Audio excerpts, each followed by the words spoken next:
the other person out. Dr. Derek, answer your name. Let us know when we are going. Oh, she said 1 o'clock, right? Recording in progress.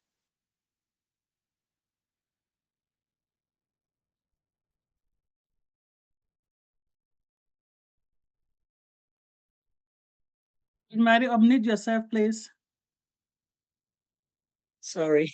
Good morning, good afternoon, and good evening. My name is Marie Pendy. I am chiming in from the great state of Virginia, USA. I'm very excited and very thankful for another Sunday on the Dream Team webinar. We've gone around, we've acknowledged you, we appreciate you, and thank you, and we've listened and shared some of our stories. Thank you so much for coming, and I'll hand it over to Alfred. Carry on, Alfred. Thank you, Sister Marie Pendy. Good afternoon. Welcome to the Dream Team webinar. My name is Alfred Chair, coming to you from the state of Maryland. Welcome to this great platform. We have an exciting show today, and I hope you will not regret being in here today. And as we said before, let us walk this walk together as a team. No one will be left behind, especially here at the Dream Team webinar. We pull it together. Thank you. Dr. P, over to you.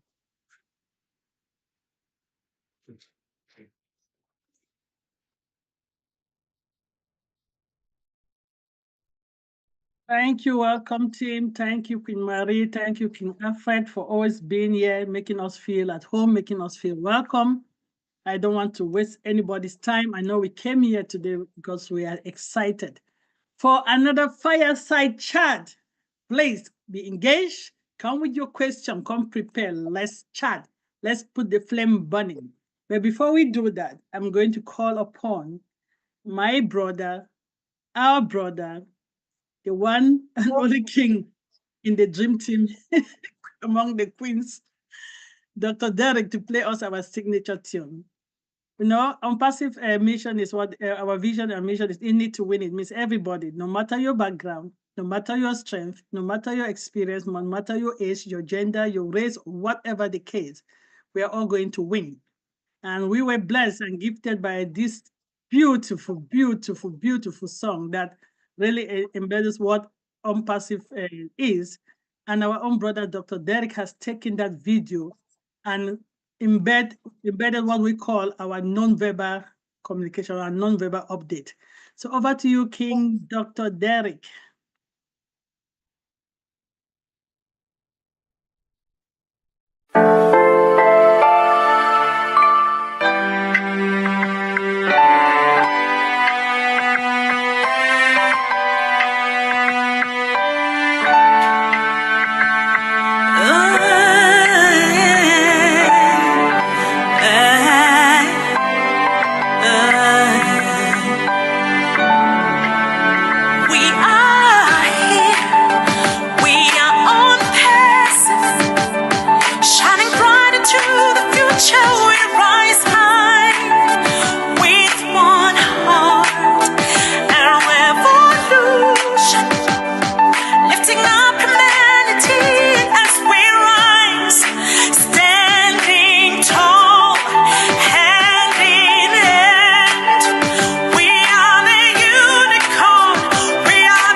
Your next stop is ONPASSIVE.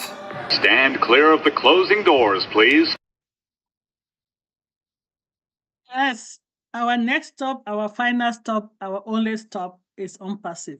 The train is leaving the platform, the door is closing, so stand clear because we are the internet, the future of the internet. I know you didn't come to hear me rant, but some housekeeping. If you don't see that you have a mic, please don't feel that you're not going to be allowed to participate. We just want to be able to hear our speakers today. So, but as all the co-hosts, please be mindful. Mute yourself when you're speaking. And everybody that's not a co-host, you don't have access to mic today. At this point, when we get to the question and discussion time, the mic will be open. That's just some housekeeping. Without wasting time, I'm going to pass it over to Queen Debbie McCormick. Over to you, Mama. Wow, good morning. Greetings to our wonderful family. Another lovely day here today.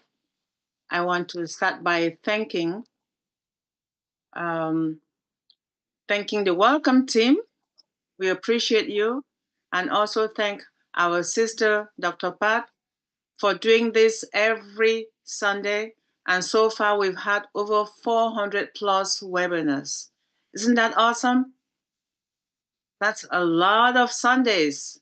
A lot of Sundays. And Mama Comic that one is from the birth of Dream Team. You know, this is the first generation. I mean, the second generation. The first generation would have been a lot of webinar. From the birth of Dream Team in January 2022. Yes, that's the statistics. And I want to thank all of you and all our great presenters. And we have one of them today for making this platform moving. There's a quote, these 48 people that are in now, that's the core. They're here every Sunday. So we want to appreciate them as well. Over to you, Mama. Thank you, Sapat. I'm so glad you chimed in with that because we see all these smiling faces. Rain or shine, we're here. And at this point, I'm going to say I would be so honored to introduce our word for the day's speaker. We just heard her voice in It to Win It. My darling, lovely sister, who is signing in from Germany. And she's my beautiful sister that God has gifted us with her through ONPASSIVE. Sister Lerato Shadare Prosperity. Welcome, sis. The microphone is yours. Beautiful, sis. Thank you, thank you, thank you, thank you. I'm so blessed to be here too, sis. Thank you so much. And it's so surreal that it's already 400 and something. And when you include other webinars, it's a lot. And the fact that we're here and we are just happy people that we're expectant. We know that the end of all this is glory and beauty. It's so wonderful. So like you said, we met wonderful people here. We made family here. It's such a beautiful place to be. And it's also a blessing. So first of all, I will just say that I want to thank God. I would say my sister, Dr. Benny, always says that, the first thing that we have to do is to just thank God that we're here. It's not by our own making or our own wisdom, but there's a creator who created us all and afforded us this opportunity to be here. And for me, this opportunity every day when I wake up, I take it as a cue to love better, to do better, to, strengthen myself so that how I apply myself and show up in the world is a person of power, a person of love and light. So thank you so much. It's been a long time. I haven't been here for such a long time, and it was hurting my heart, but I'm here today. And I don't even remember what our last conversation was about. I have a general idea because I lost my notes, but I'll just, nitpick from everything that we've spoken about. We were talking mainly about, of course, it's prosperity, having a prosperous mindset, but realizing that we are beings that are more than just this bag of, flesh. We are spiritual being, and we are mind, soul, and spirit. So everything that we do, we have to be mindful that it's not only, we're not only serving the flesh, so we have to grow in all aspects of our beingness and our self-expression and here on this planet Earth. And we spoke about our thoughts, we spoke about our words, that there are things that we can't touch, but those things affect our lives, like words. People will say, oh, but words are not things. And I'm like, words are things. You look in your life, And if you smack a child, they might forget it, but if you say a word to a child, that word will carry on with that child until they choose to break that word. Or if it's a negative word, if they choose to break it, then it will be broken. But words are very, very powerful. I was watching an experiment as well with water, that when you speak to water, water has memory. And if you speak something good to the water, it develops beautiful crystals. And if you speak something not good to the water develops something like very, very ugly crystals. It's the same thing as plants. If you speak to plants and you speak positive words, they thrive and they grow. But if you speak words that are not right, or speak words that are, ugly words, then those plants, they wither and they die. So words are very powerful. And I've always want to bring us to that, to just bring our attention to that. Everything that we do, words that we choose to use towards ourselves, whether it's our internal voice or our outside voice, words that we use towards ourselves are very important, because those will be the words that are building us, or helping us to be prosperous beings that we are, or words that will not make us prosperous, right? So, and I said we have to be mindful, because we're spiritual beings. So words are spirit; they carry a lot with them. And we spoke also about thoughts, to say your thoughts are very powerful. They have a power of creation. Everything was thought into being before it manifested into the solid things that we see, or matter. Everything was thought into being first. Every idea that we have, it's first formulated in the mind, and then it comes to birth and manifestation. But it's formed and it's birthed in our thoughts first. So our thoughts are very important, and we have to be very intentional and very mindful of what we choose to keep in our mind, right? Especially when it comes to prosperity, how we speak out to ourselves about money. How do we speak to ourselves about everything, about everything that we want in our lives? So words are we have to be selective of our thoughts and also our words, right? So today I'm just going to talk about, I thought that this topic is really, really, really, really interesting to me, like, when it comes to generosity and prosperity. And I said, this is things that come together, because prosperity and generosity is together, right? There are those things that go together, right? That flow together, where you have that flow. And all those agreements, generosity agrees with prosperity. Those are the things that work, or they're together in agreement, right? So, and I thought that we should speak about that, just a generous spirit that we have to. I mean, most of us are generous, otherwise we wouldn't be here. We're generous with our time, we're generous with our knowledge. There's many people that are pouring into this platform, pouring their knowledge. If you equate that to money, we can't pay it. Some of us won't pay the webinars. I mean, they just mentioned that we're here, we have 400 and something webinars. Paying for knowledge, or paying for whatever everybody's pouring into this, it would be a lot of money to sit here, right? I know one webinar would be costing you like 2,000 euros, or $2,000, or $1,500. So count that 400 times and check how much you would have spent. Yeah, but we're generously here, because our motive and how we feel about our company, and how we feel about each other matters. And we know that we're sharpening one another, and we're here for a good cause, and for everything that will enrich our lives. So that's why we're here. That's why we wake up and we're here, or we're busy, we rush, and we're here together to say, guys, we're pouring into one another, and it's not going to nothing. Everything that you give generously always comes back, and it comes back even more, and in other ways. It might not come back as us sitting here, but there's another way that it will just turn back and come to you. I know that also for a fact in my life. I will give something, and something will return back to me, not in the form that I sent it out, because the intention behind it was love, the intention behind it was light, and it will come back to me multiplied, right? It's a law of, my sister, yes, Sister Yvonne is saying, the law of reaping and sowing. Right, so it will come back to me in other forms and everything. And so generosity is so it's the spirit, or it's a beingness, a form, or how we choose to express ourselves, that is very, very important when it relates to prosperity. We cannot be prosperous, and I'm not talking only about financial prosperity. We cannot be prosperous if you're not generous, whether it's with our time, whether it's with our emotion, whether it's with our wisdom, sharing our wisdom, sowing into people's lives. I remember there was a time there was somebody, I didn't even know that I gave somebody this thing, right? I said this to somebody, and I just said words to this person. And years later, she's like, there was a time when I was really, really down, and what you said to me and what you saw in me made me want to fight for my life even more. And now I'm pushing towards my dreams and my goals, and I didn't give up because of that one word that you said to me. That thing, my heart was so filled. I was like, thank God that I'm an instrument in somebody's prosperity, in somebody's well-being. I sowed something so positive in somebody's life. Oh my God, I was so humbled that God was able to use me in that way, or I was used in that way to speak life into somebody's life. So some of us here, we have to be generous with our wisdom, with our words. What are we sowing into our family? What are we saying to the people that we love? Not even only the people that we love, that sister maybe that is down. Sometimes we live in a first world. In a first world, somebody will see you, dejected somewhere and crying. They won't even ask what's going on. Be that person that will say, sis, it's going to be okay. Whatever it is, be okay. Just wipe your tears. Life will be fine. Just one word to one person. You don't know what that one word will do.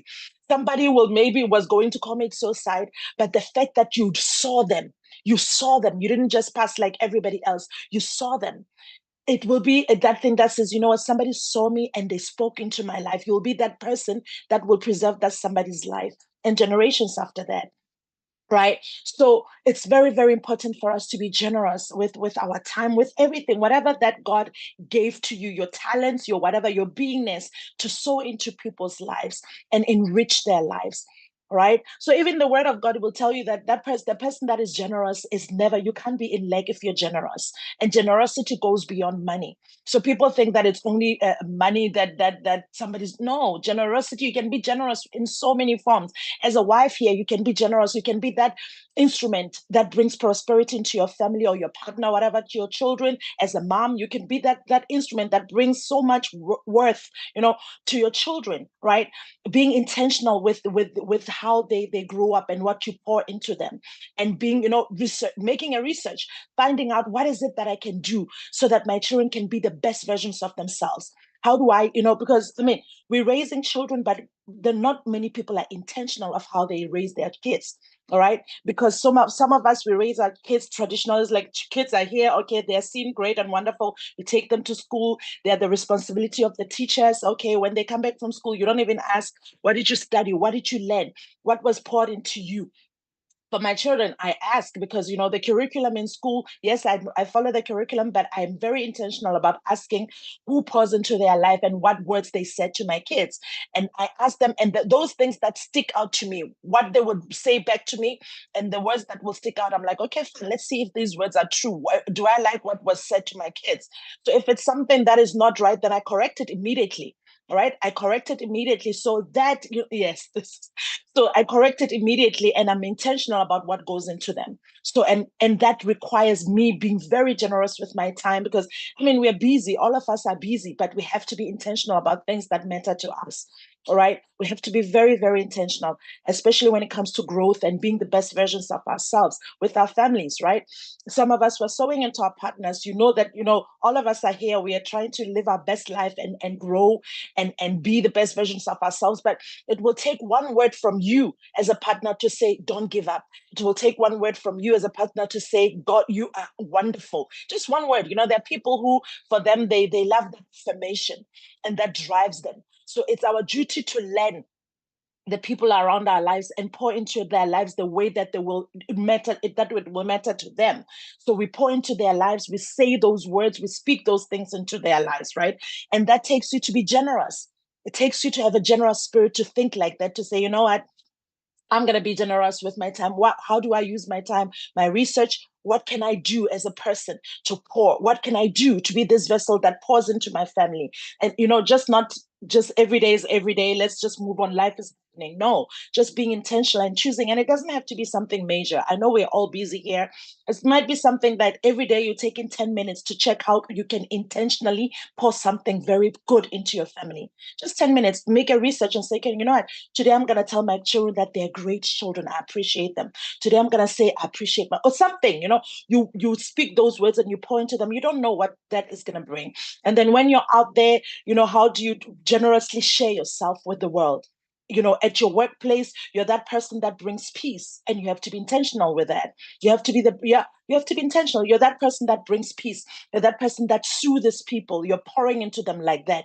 All these things come back to us, and then those are the things that agree with prosperity, because the spirit of prosperity is attracted to everything that agrees with it. You understand what I mean? Everything that agrees with it, it attracts all those things. Then your life is richer. That's when we talk about true prosperity and thriving. Your life is richer. It's not only money. It's not only financial. You're only rich in finances. You're rich also relationally. There are people who are poor relationally. They don't relate with anybody. They are lonely. But we want to be well-rounded people where we know that we are prospering in every aspect in every aspect of our lives. So we have to be intentional, right? Meaning that we have to be selective to say, okay, fine, this 10 minutes, how can I build this thing where I'm building this prosperity and I'm generous. I'm doing a research. I'm doing this, at my workplace. I'm that person that when people want peace, they can come to me and say, sis, peace, can you give me, you bring people down, you're sowing into them very, very positively, right? And all those things then build us up, like I said. All those things build us up, and then it creates a free channel of free flow into your life where all these beautiful things are going to be attracted to you. Have you ever been around some people who have this light around them? They're generous, they're loving people, they have this energy around them, and beautiful things seem to always be happening for them because they're just this light bearers. There are people like that, where when you're around them, you are just energized. When you're around them, you just feel this lightness. When you're around them, there are people like that, and they're rich in that. And it's so beautiful to have those beings in this world. We need people like that. When you're around them, you know that if I go there, if I go to Sister Debbie, I know I'm going to come back filled. I'm going to come back refreshed.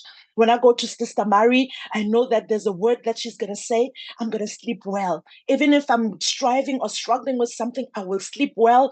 I'll be encouraged. If I go to Dr. Patience, she'll say something up to me about finance, and I'll be, you'll be wised up. You'll know your life is sharpened. There's something that, they bring something into your life. So let's be those people. And to be those kind of people, we have to be very intentional.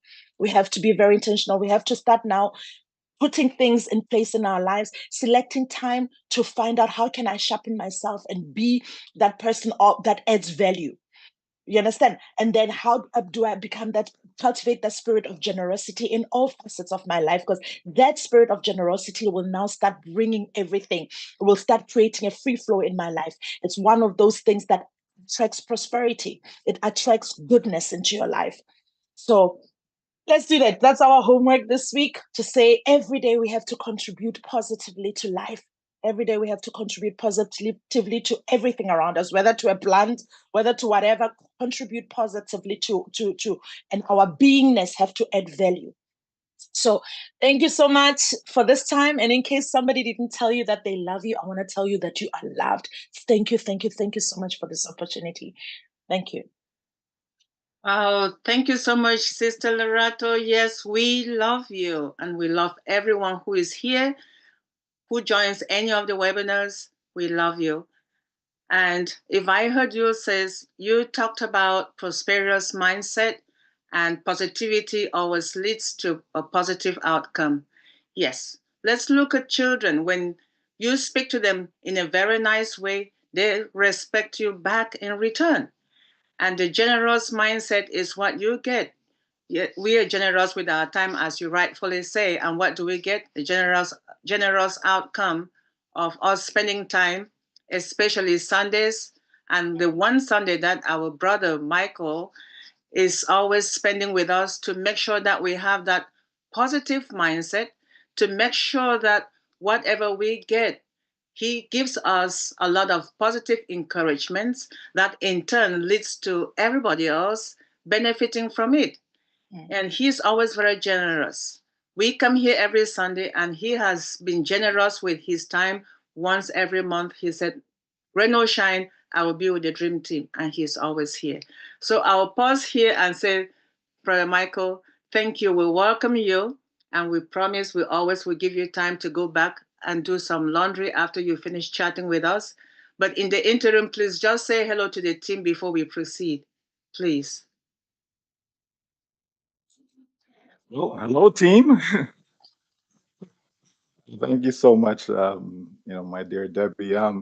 It's wonderful to be here with everyone. It's always a pleasure. I love this team. I love what Dr. P and others have done over the years and continue to do. It's good to be consistent. And it's good to be consistent. And that's what I would say about this team is that you guys are very consistent in your message, in your approach, very consistent, in being there, supporting others, helping others, giving of yourselves, and definitely pouring out positivity into others, into the lives of others. So, that's a great thing. So I'm certainly glad to be here with you today, and I look forward to our discussion. Awesome. Thank you so much, Brother Michael. You just open us our hearts with those sweet, lovely words. And it's going to be a lot of fun chatting with you today. And we call on everyone and anyone, if you had not participated in having a fire chat with Brother Michael, please have your question brief and straight to the point and ready to fire, because we're just chatting here as a family. It's not like a question and answer thing. Questions and discussions, not statements, a question, and precise and concise. I will be working with my sister Lorato, and one person will ask a question at a time and pass it to the other. And any leader who had questions at one point, if you can just indicate in our group, I will let you go ahead. But in the meantime, I'm going to call on Sister Lorato to start with the first chat. Please, sis, over to you. Sis, I'm gonna hand it back to you because I have to look for my notes, please. All right. Thank Not you. a problem at all. Thank Nice you. to see you, my brother. I had to say that. And Dr. Derek, I have a question, and I'm going to just call randomly after my question. If Sister Lorato is not ready, Dr. Derek, you will be up next. So I have. This is putting us on the spot today.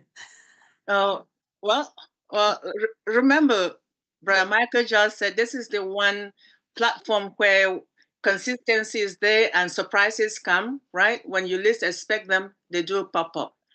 So you guys have decided to surprise us. It will be fun. Let's go. It'll be fun. I have a very unusual question for Brother Michael. I don't know if you are aware, because it's difficult for my question for a lot of people to say if they know, that we have about 6 to 8 platforms that we work together with, Brother Michael. So I'm talking about being consistent and being able to get guidance on how to get to the next level. And those teams that we work with, it's on a daily basis. There's not a single day that goes by and we do not attend a webinar. On Mondays, we have Mindset Monday with Miriam Edwards, who is also part of this team.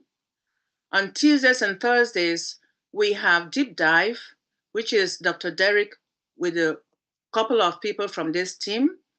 On Wednesdays, we have Julie Pierre, Empowering Humanity, and also part of this team. And on a weekly basis, every day, we have One Global Movement, which is by Yvonne Mundi. And on Thursday mornings, we have Malaysia, Singapore, part of this team as well. And on Sunday, we have Niger Forum and the Dream Team combined as well. Now, I see something popping up around that says the top. And all these teams that I've mentioned are not there. And I want to ask you, Brother Michael, how can we help to get the people who promote all these webinars that I've listed to get their YouTube channels to feature in on the top? Over to you, Brother Michael, and thank you.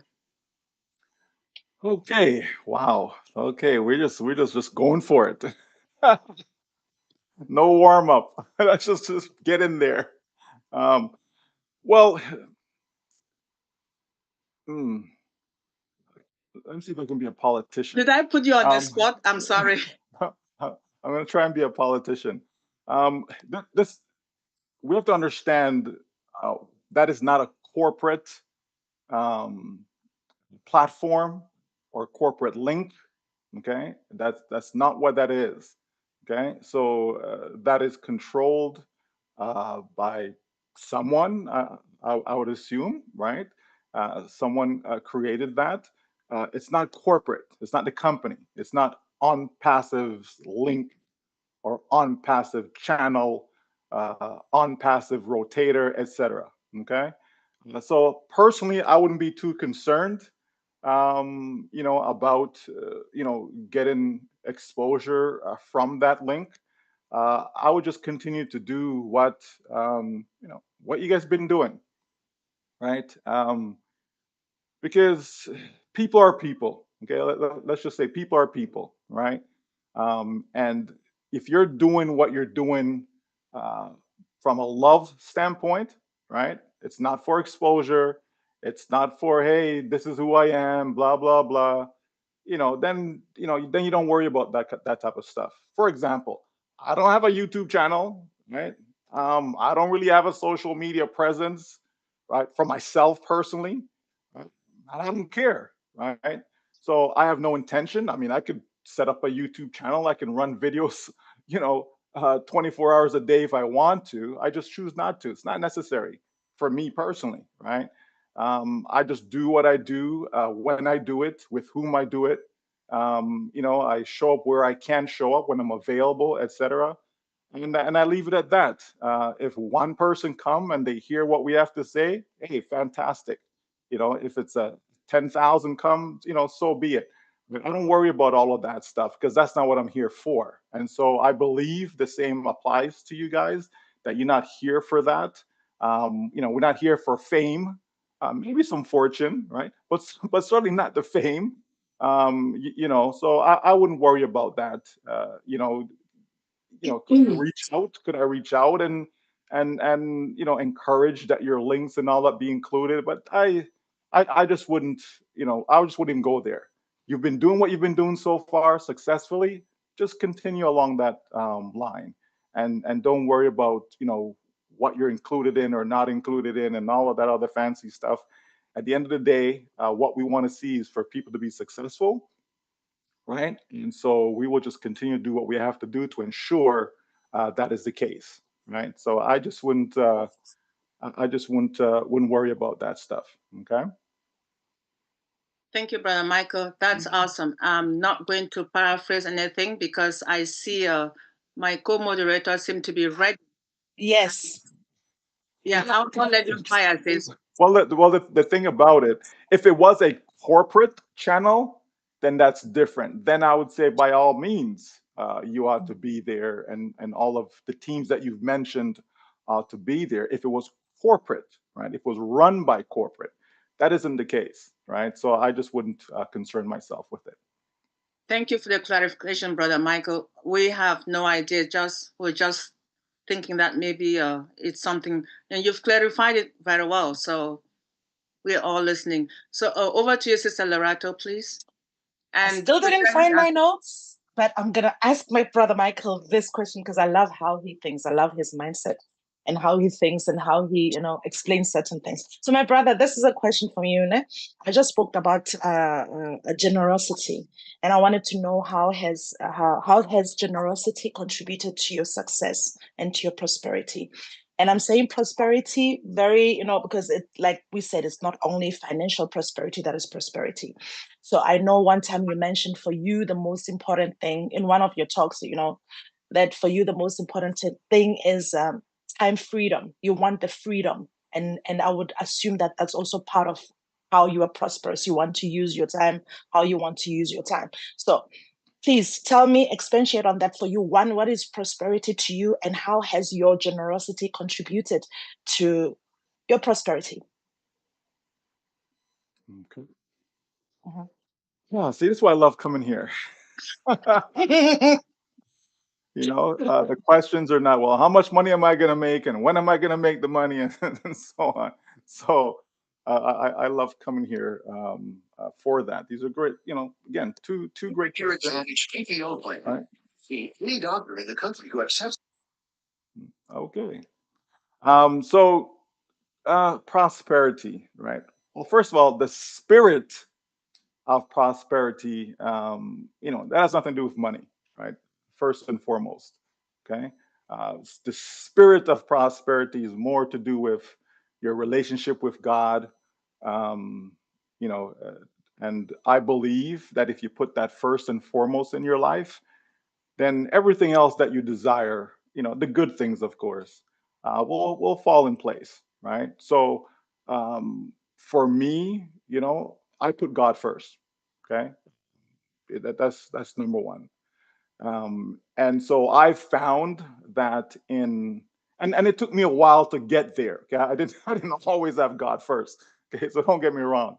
But it took me a while to understand that that's the beginning of success, the beginning of wisdom, the beginning of prosperity as people related to finances as well, right? So, once I decided to make that my priority, right, and seeking Him first, then the success started to line up, okay? Meaning that I'm able to think clearer, thoughts would come to me, ideas would come to me, direction would come to me, the right people would come to me, you know what I mean, and find myself surrounded by the right people because there was a time where they just weren't the right people. They were coming for the wrong reasons, and when you're very, you know, trusting and all of that stuff, you can get some folks that kind of, pull the wool over your eyes, so to speak, right? But the bottom line is that I've always tried to be generous with everything that we have, right? Open for homes, people come, blah blah blah, enjoy themselves, etc.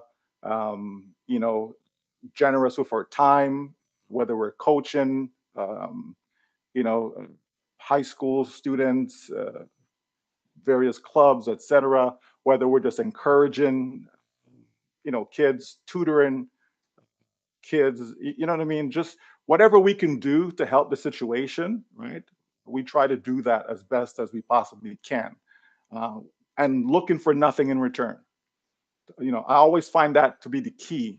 Not doing it because of what's in it for you, not doing it because, oh, I can get this, not doing it, because someone's going to pat you on the back. You know what I mean? It's what are you doing when no one is watching? You know what I mean? What are you doing when no one is cheering you on? What are you doing when no one is hyping you up? You understand? Right? And so that tells me, you're at your best, you're at your most authentic self when it's not for the cheers, right? It's not, oh, look what he's doing. Oh my God, he's such a good man. Oh, blah, blah, blah. When none of that is there, it's just you and you're just focused on your activity, right? And you're giving you that attention that the activity deserves, traveling, hours just to volunteer your time, you know. We've done a lot of volunteering over the years within the community, etc. Not looking for anything, right? Just giving, right? And so I found that in doing that, a byproduct is what comes your way. A byproduct. It's not what you're looking for. It's not what you're in it for. But it's like, oh, okay. You find that maybe you spend some money doing something, right, to help others, whatever, and then it's like, oh, this door just opened up, and some other avenue, came your way that you weren't even thinking of. You weren't even looking for it, right? You weren't even seeking it, right? So we see a lot of things happen in our lives, and some things that we even call miracles, to be honest with you, right? Because we're like, whoa, where did that come from, right? And so we just make having that right relationship. So I'm not talking about going to church. I'm not talking about praying 10 times a day, or you know what I mean. It's just having that right relationship, with your Creator, you know, and as a family, you know, that's what we do as a family. So you talk about, you know, contributing positivity into the lives of others and so on. And you mentioned, you know, about your children and all of that. I mean, that's what we do. You know, our lives revolved around them. You know, maybe a little bit too much.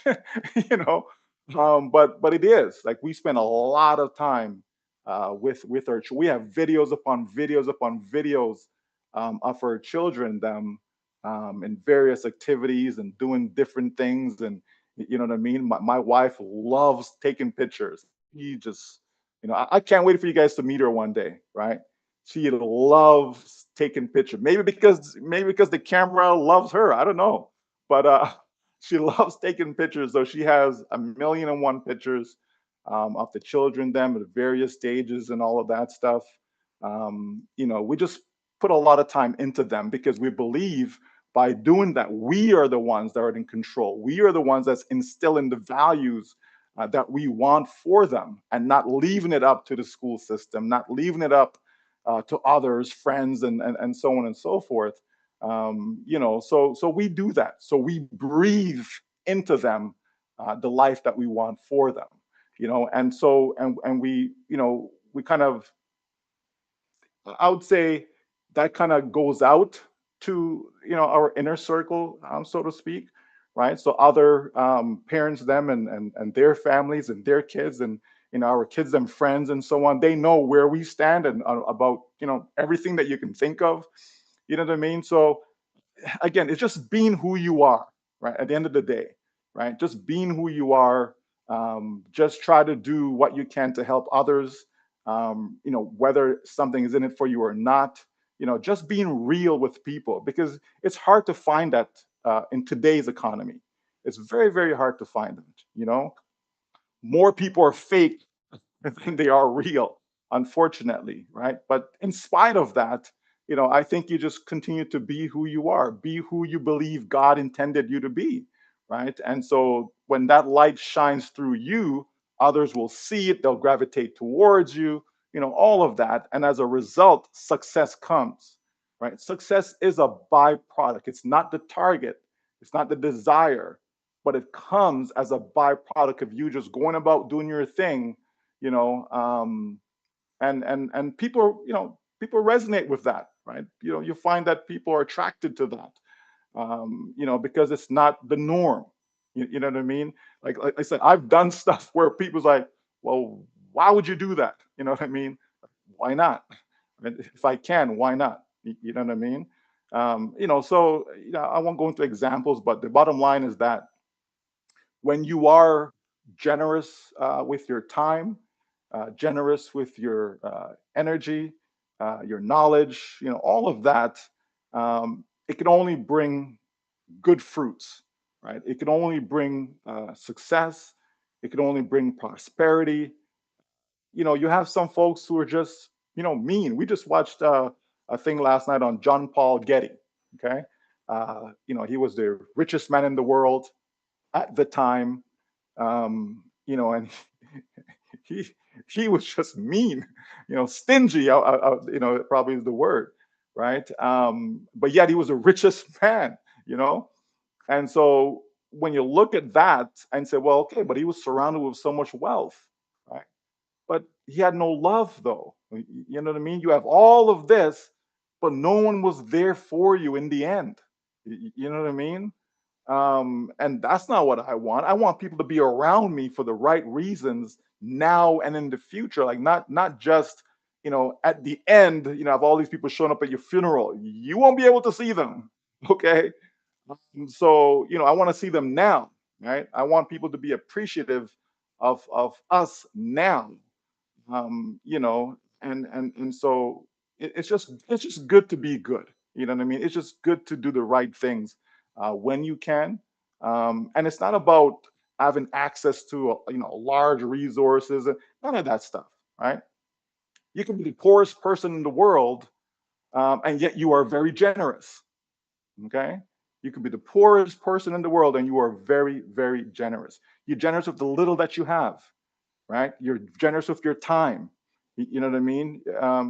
So it's not about money. It's not about how much you have, or when I get all this money, I'm going to do this. No, right? No, it's what can you do now, right? Because if you can do the good now with the little that you have, imagine how much more you'll be able to do when the wealth comes, when the reward comes. You understand? So it starts now. It doesn't start, well, when I get there. No, it starts now. And so I find that when you do that, good things starts to happen in your life. It's inevitable, right? It's inevitable that that will be the case. So certainly, I believe being generous in everything that we do has certainly led to our success in a variety of things, right? You could say everything we touch turns to gold, right? But not because of of ourselves per se, right? But I believe God gives you the ability, and as I said, put people in your life that makes the task that much easier. You know what I mean? Take on passive, for example, right? When we saw on passive, we were like, wow, this could help a lot of people, right? It could help a lot of. Now, did we know that we'll be here 6 years later? No, absolutely not. That wasn't the plan. You know what I mean? We certainly didn't think that would be the case. But nevertheless, here we are, and we still believe strongly that people will succeed with it, right? But at the end of the day, when we see something good, we're going to tell people about it. If it's not good, you're not going to hear it from me. You know what I mean? But if it's something good, we're going to share it with people. Because that's just who we are, and we're not going to change that for nobody. You know what I mean? And so, if people are being true to themselves, if people are striving to be the best versions of themselves, then you can't help but to succeed in life. It's just that simple. Well said, my brother. Thank you so much for that answer. Thank you. You're welcome. Thank you, Sister Loretta. At this stage, I am going to call on two individuals to be ready. Dr. Derek, if you're ready, go ahead. If not, I'll call on Sister Marie Pendy. Which any of the two who is ready, please proceed. Unmute yourself and proceed. Thank you. Hi, good afternoon, everyone, and thank you, Michael, for coming persistently, consistently. And we do appreciate the wealth of knowledge that you give us to uplift us every opportunity that we have. I wanted to say something about the top dot live that Debbie had listed the channels that we have that are not there. I think the misconception which we had was that before O Connect, our old O Connect that is being revamped right now, Ash used to have this webinar, and we used to have our webinars on the top dot live. So we thought all along that top dot live is from corporate. And that's why maybe me and a few hundreds of us, including Debbie, were wondering why some of these our webinars are not on the top dot live. And thank you for clarification. So that's why. So you've said things, so many things. What can you tell us today about the power of persistence as it relates to ONPASSIVE? Thank you. The power of persistence. Well, it's good to be persistent. Okay, in everything that you're doing, right? You have people who try for years to succeed, and some people walk away. Some people's like, oh, you know what? Don't tell me nothing about another business. I don't want to hear about this. I don't want to hear about that, and they just give up, right? And so for me, I look at the options, right? What options do people have, right? When you really think about it, right?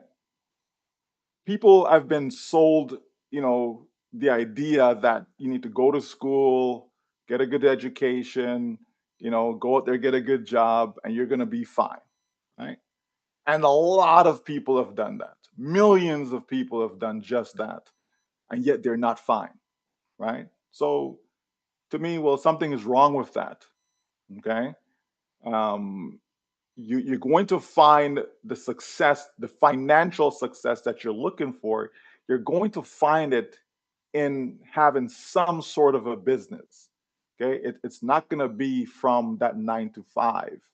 Okay. It just isn't. We've seen people, you know, we know of, whether it be your parents, you know what I mean? Your peers, even yourself, that you've worked for 20 years, 25 years, you know, 30 years, and you still haven't reached there yet, right? So many people are in their 60s and they can't afford to retire, yet they had a good job, right? If you think about this, right, you have people who, you know, some people make $100,000 a year, right? And yet they still don't have enough when it comes to retirement. You've got some folks who, you know, make 70,000, 40,000, 30,000. You know what I mean? Whatever the number is that people make at their job, right? Because your income normally dictates your lifestyle, right? So you don't expect someone who makes $30,000 a year to be living $100,000 a year lifestyle, okay? And you don't expect, I say expect because some people actually try to do that. Okay, big mistake, right?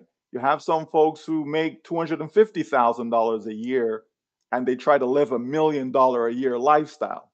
You understand? So it's not so much about the dollar amount, but you have to take the dollar amount and the lifestyle and put the two together, and they have to agree. If they don't agree, you got problems. Okay.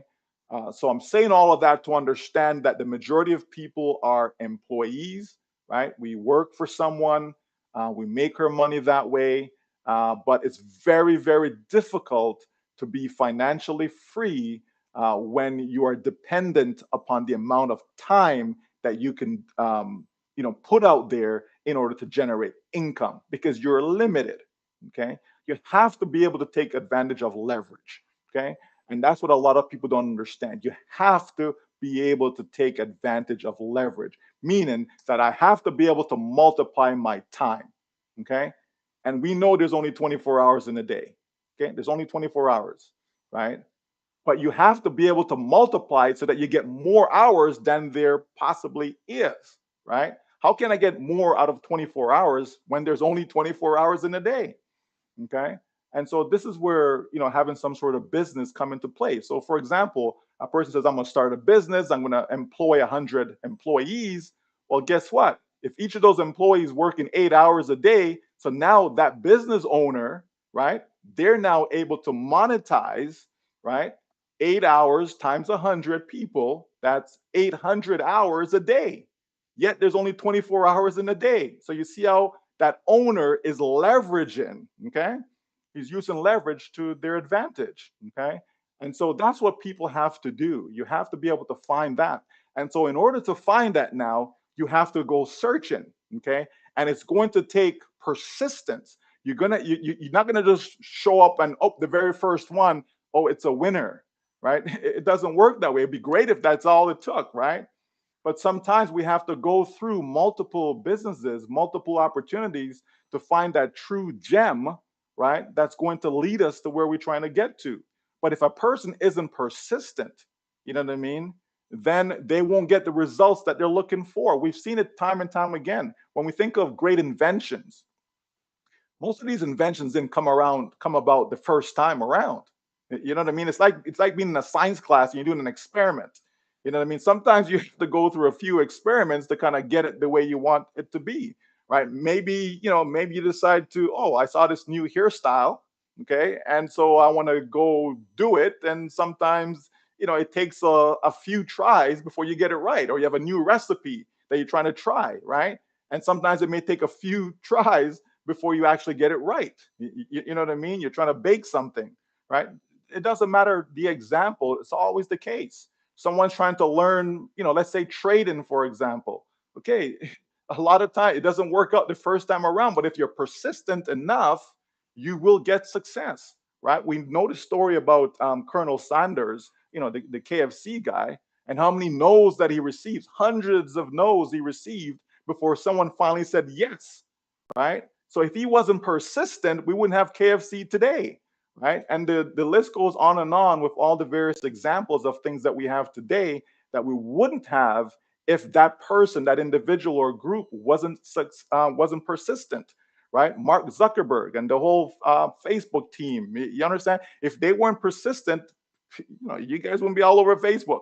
Okay, it wouldn't bother me because I'm not there, right? But for most people, you know what I mean, they wouldn't have that, right? And the same thing could be said for YouTube and Microsoft, Apple, right? The whole idea of Stephen Jobs, you know what I mean? Again, that company was basically out, done, finished, you know what I mean? But yet, Stephen Jobs came back and, things change and what have you. The bottom line is there's countless examples that are there for us to look at, right? To see, right? And learn from, to understand that this is what it takes to become being successful is hard work. People think it's easy. Someone may make it easy for you, but it doesn't mean that it's easy, right? Someone has to put the hard work in. Okay, we come to ONPASSIVE, right? Okay, someone has to put the hard work in. Someone has to be persistent. If our CEO wasn't persistent, it would have been a wash even before COVID, right? We would have been done years ago. You understand? But because of persistency, when you are determined to achieve something, you're going to keep on pressing forward until you get to that goal. Right? That's just how it is. Someone says, you know what? I weigh, 300 pounds. I want to drop down to 200 pounds. It's not easy, but is it doable? Absolutely. There's countless of examples of people who have done it. So that means it's possible, right? Once you see that something is possible, then there's no reason why you can't achieve it. What it's going to take now is being persistent. You're going to have that, don't give up attitude to make sure you get there, right? And that's what we see. That's what we see in ONPASSIVE. We see a CEO who's determined to make sure that he uplifts humanity. We see that in him, right? Because if that wasn't the case, he could have packed it in and said, you know what, guys, I tried.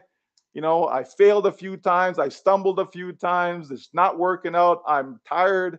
I need to go spend time with my family and just enjoy the rest of my days. Sorry, bye. And that's it. Done, finish. But that's not the case though, right? Hey, we've had some issues, we had some detours, but you know what though? We're still gonna get there, right? We're driving and we have to get to a destination and it's pouring rain and you can't see. Do you just turn around and go back home? Or do you say, no, I said I'm coming. I'm determined to get there because I want to be there, right? So I'm going to do everything possible to get there. So if it means that I have to drive a little bit slower because it's pouring rain, if it means I have to pull over, right, and let the rain die down, you know what I mean, till the visibility is now better, whatever the case may be, but I'm determined to get to that destination and nothing's going to stop me. You understand? So when people have that determination and they're persistent, no one can stop you, right? Only God himself, right? You understand? No one can stop you. If it's not God that's in your way, then you ain't got no issues, right? You will make it. You know what I mean? And so we've seen it. I've seen it in my personal life. You know what I mean? I've seen, my children, them, being determined. Okay, I'm playing this sport, and you know what? I don't think this is gonna be it. So no problem. I will switch. I'm gonna come over here and do this instead. And they end up succeeding in something else that wasn't even a thought, right? That wasn't the plan. You understand? Or you're in school and this is the major that you're in, and for whatever reason, nope, that not for me. I'm going to do this instead, and you end up succeeding, right? I mean, I changed my major in university multiple times, right? And which turned out to be a blessing, right? Because now that gave you so much more knowledge in other areas that you weren't even thinking of. You know what I mean? And so all of that come together to make you who you are today.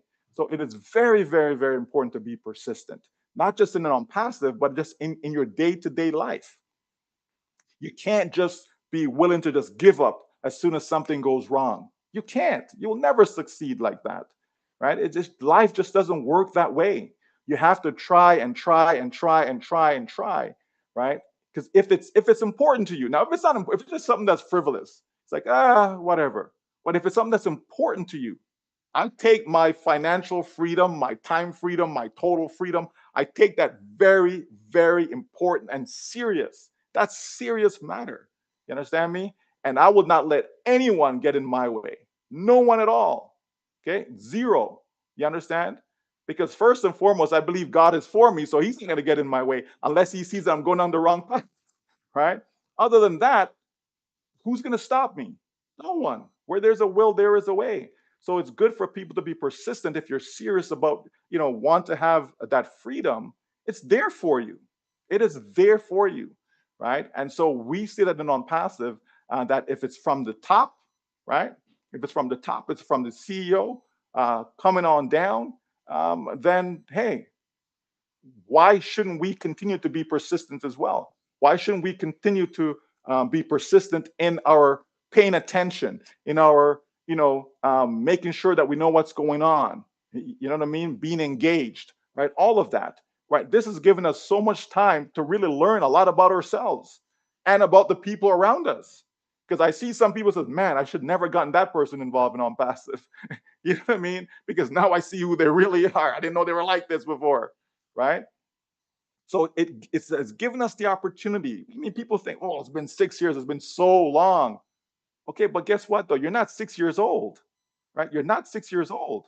You know what I mean? Some of us are 40 years old and 50 years old and 60 years old. You know what I mean? So that means we've endured more than 6 years on this planet, right?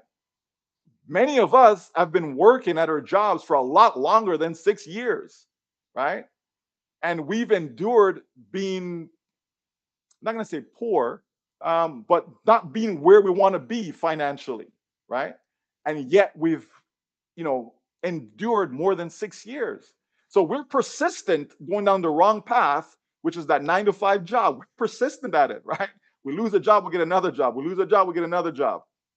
Or we stay on the same job for 30 years and they're not doing nothing for you. We're persistent in that. We're persistent in mediocrity. You understand me? We're persistent, in not having the things that we really want to have. We're persistent in that. But when there's something that is meaningful, where there's something that actually gives us real hope, right? We don't want to be persistent in that. That's the thing that we want to throw aside and say, can't be bothered. You know what I mean? Oh, let me move on, right? Like it's just it's the wrong mindset. We have it backwards, right? We have it back. We should be persistent about our pursuit of happiness, right? We should be persistent about being the best person that we can possibly be. We should be persistent in being generous with our time, right? We should be persistent in trying to make a positive contribution in the lives of other people around us. Those are the things that we should be persistent in, right? But no, we choose to be persistent in waking up in the morning, getting off to work, come back home, wake up in the morning, off to work, come back home. We're persistent in that week after week, month after month, year after year. And what is it doing for us? What do we have to show for it? We're persistent in getting that, triple master's degree, right? Getting that PhD, getting all these things. And in the end, what do we have to show for it? Oh, I have all these plaques on my wall. Yeah, and right? If you see my office, yeah, there's lots of plaques here, but at the end of the day, what does that mean? What is it really doing for me? It's not about the plaques. You understand? Some of them are in the closet, right? We just, they don't need to be up. You can just stay right where you are. You understand me? What are we really persistent about? Is it worthwhile? You know what I mean? Is there true value there? You understand? Your family. Are you a family-oriented person? Right? Are you persistent in bringing your family close together? Right? Are you persistent in the happiness of your family? Right? These are the things that we ought to be persistent in life with. And if we do that, folks, I'm telling you, you're going to see a massive difference in your life. You will. There's no doubt about that. I'm living proof of that. Living proof. You understand me? Because I know where I'm coming from. One day I'll tell you the story, but I know where I'm coming from. You understand? I've seen a lot in this short time that I've been on this planet to understand a lot of things, you know. And one of them that I'm 100% sure of is that you have to be persistent in life. Absolutely. Absolutely. All right. Thank you very much, Brother Michael. Wow, that's awesome. I can see Sister Marie is lifting up her thumbs, meaning that she's satisfied with the feedback she got from you. And yes, we do deserve a break. Thank you. I'm going to call on Sister Patience, then Dr. Derek. Sister P, over to you. You guys have surprised us today. We did not know we should come prepared to ask questions. We know you got it as always. But anyway, it's good to spike up things, change it around. I think Brother Mike have said a lot of what I wanted to ask, but I'm going to ask anyway. Maybe the way I asked it, he might give us another detail. I'm trying to get some secret out of you, you know. I have to start hiding my plaques now. I tell my community, don't call me doctor when they're asking for money. Call me doctor when I need to do some authoritative speaking. Because if it's some money, the title comes with no money. So it's funny. When they say, oh, Dr. Patience, is it about money? If they say, I said, no, it's not Dr. Patience. Yeah, we have to hide some of those plaques. Yeah, thank you, Dr. Thank you, Brother Michael, for the persistent speech. So what I wanted to ask questions is that a lot of people, or me being one of them, because maybe I don't have any creative mind, we don't succeed because we say that we don't have time, we don't have the money, it's taking too long, I don't know how to do it. I don't know, yada, yada, yada. So my question to you is, can you share what drives you to keep going and keep the flame burning? And it could be with anything or especially on passive, if you can share some secret. Maybe some of us might just catch on that burning flame and start thinking differently. Because trust me, I'm going to hide some of this my plaque. Well, unfortunately nowadays people can just buy those. So, they can. So when I walk into a doctor's office and I see too many, I'm like, okay, which one is real and which one is not? You know, because hey, we know people forge these things nowadays, and again, unfortunately, um, people have done some crazy stuff. But as far as what drives me, I think I've said this before that for me, my family is so important to me. Like it just is, right? And I think part of that is your upbringing, right? Part of that is growing up, uh, your environment, what you see, the situations you find yourself in, and then you kind of take a stop and decide, well, you know what do I want? If I had to, I'm now the painter, right? And I get to paint that masterpiece. What do I want to see that masterpiece look like? So maybe you come from single family home as an example. And so you say, you know what? In my masterpiece, I see mother and father, together in the same home. You know what I mean? So that's one thing you put in your head and says, okay, I know that when it's time, I want to be married, and I want to be married for life. You know what I mean? So you start to create that picture of what it is that you want, for yourself, right? Oh, I want to be able to have children. So, again, you add that to your masterpiece, right? I want to be able to be in a situation where money is not an issue. So you had that to your masterpiece, right? So you basically you're painting your picture as how you see your life should be, right? And then by doing so, you go about achieving it, right? By taking the necessary steps. Now, as you look at it and you say, okay, you look at the finance, because that's where most people struggle, is the finance side of things, right? People can get a job, but not because you have a job mean that it is something that's going to lead you to financial independence, right? Um, and again, as I said before, it's not about the income number, because there are people making $500,000 a year and they're living paycheck to paycheck. Okay, so don't just think that, man, if I could just make 500,000 a year, I'll be fine, or if I can make $1 million, I'll be fine. We know millionaires who go bankrupt. Okay, billionaires who have gone bankrupt. Okay, so that isn't it, right? That isn't it. It's not about the number. We know people who make $30,000 a year and they're living a great life. They're financially free, and that's all they make is 30,000 a year. You understand? So it isn't that, but it's what you do with it. You understand me? You know. But for me, it really comes down to what's important to you. What is important to you in life? And so you have to figure that out, right? And you have that in front of you at all times. When you have that in front of you at all times, that's what's going to motivate you. You know what I mean? That's what's going to keep you going, right? No, I'm not there yet. Okay, we have children who are still in university or whatever, they're still in school. So they're not out there on their own, you know what I mean? So you're still going to do everything you can to put them in the best possible position, right? For them to succeed, right? And so you're always working towards that, right? You want them to be in a situation where what you're teaching them, they may stray a little bit, but you don't want them to depart, you know what I mean, from what you've taught them, right? So you continue to work on that. So it's a I would say a way of life. You know what I mean? Your pursuit of happiness, your pursuit of success, your pursuit of financial freedom, total freedom, all these things, it has to be a way of life, right? We've heard our CEO stated that how you do anything is how you do everything, right? It's a true statement, right? Because when you make things a way of life, it becomes easy to do just about anything. But when it's not a way of life, right? And I'll go back to losing weight, because it seems to be a topic that a lot of people spend time on.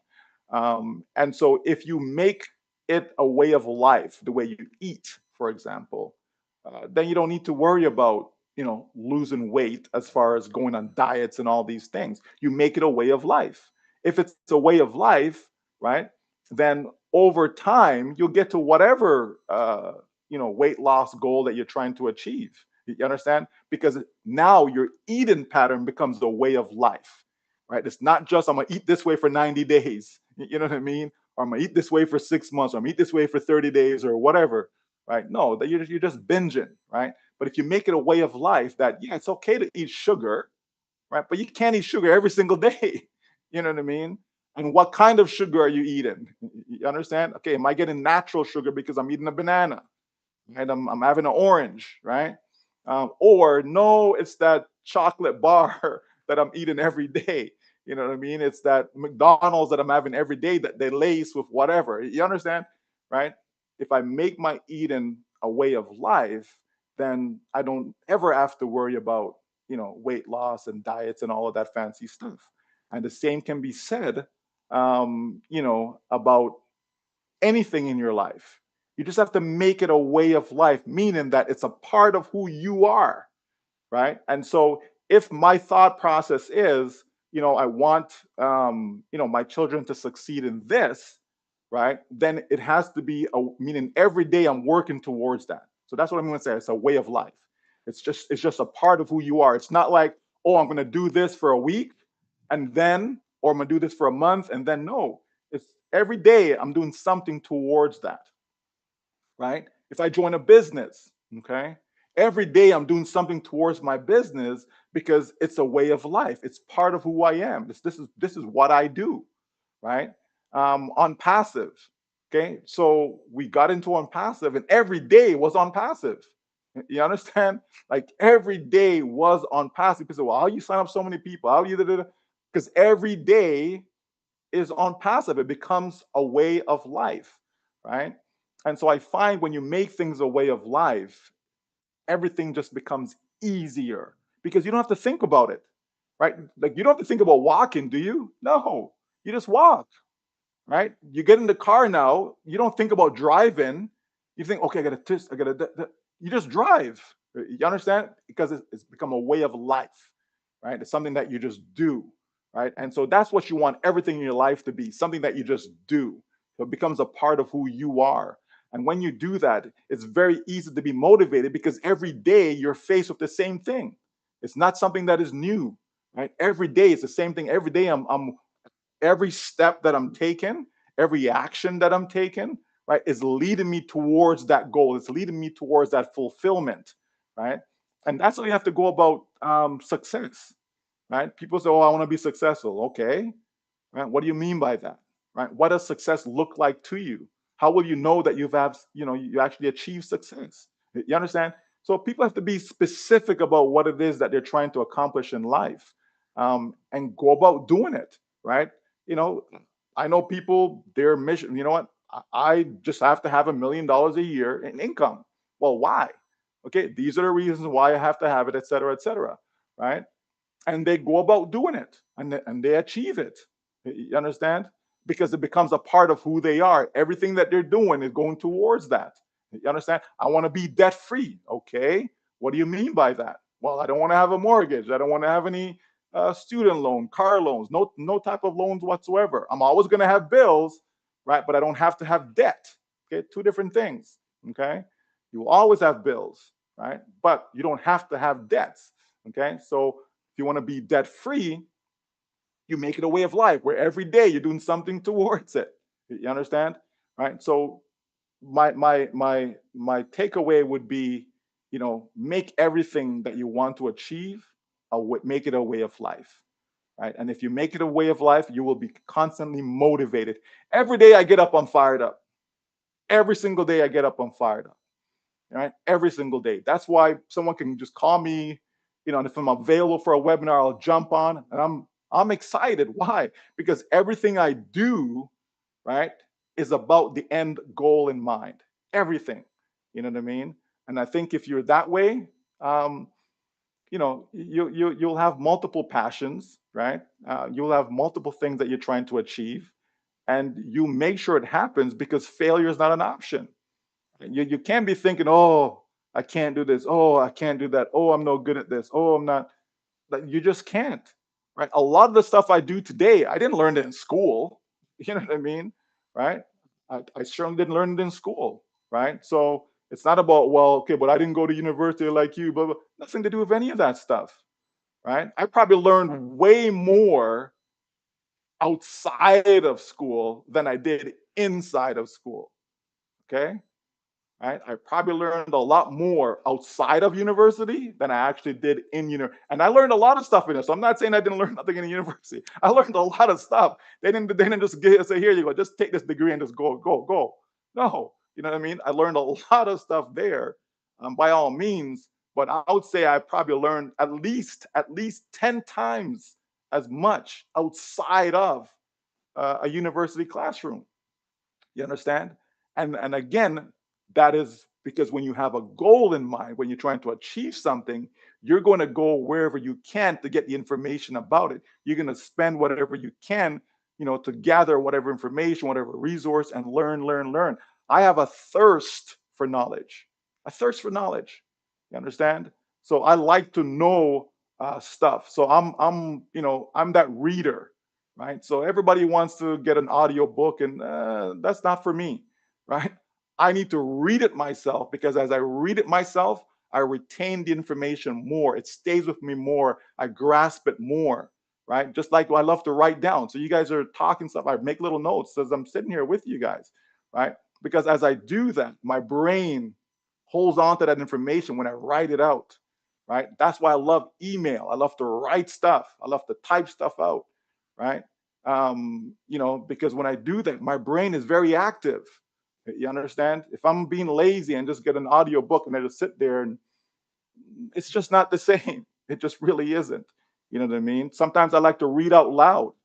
And so when I read out loud, well, again, I grasp the stuff even that much more, right? But it has to be me reading out loud, not someone reading to me, right? So if we're sitting here as a family, for example, and we're reading, which we do, um, so although someone else is their turn to read, I'm also reading out, not loud that they can hear or disturb them while they're reading, but I still read it. You know what I mean? I don't just sit there and just let them know.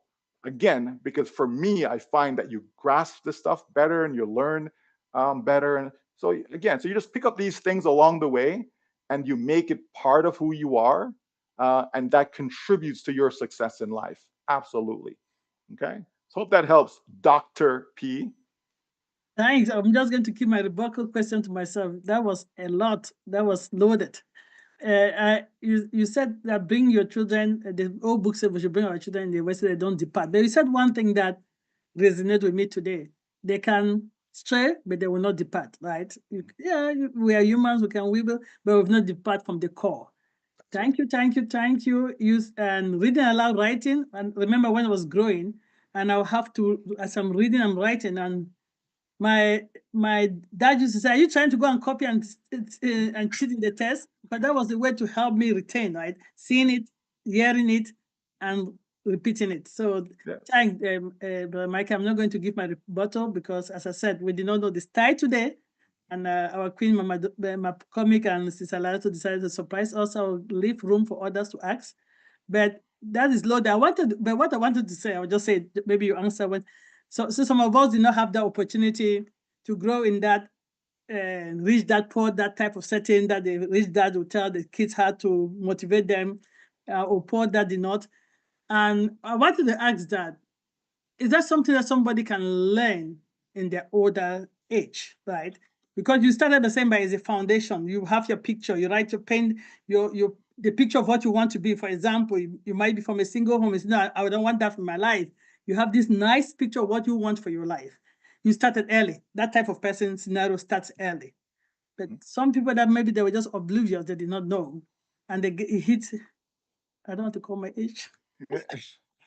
well, They well, hit like me. sure. And then we're like, okay, we didn't have this foundation. What do we do? Well, you can learn that at any stage of your life, any stage, right? You can put that into practice at any stage, because I didn't necessarily have it within my home to say, you know what I mean? This is the example that I like, oh, our children, yeah, they have the example to see within their home. I didn't have that. You understand? So, you can learn that at any stage. It's not something that, oh, because I've lived it, so therefore I can now put it into practice. No. And to have a masterpiece, remember now, you can make changes. Okay. You reach a different stage in your life and you says, well, I don't think I really want that, or your beliefs may change, right? As an example, different ideologies come your way. Sometimes you get more enlightenment on a particular subject matter, right?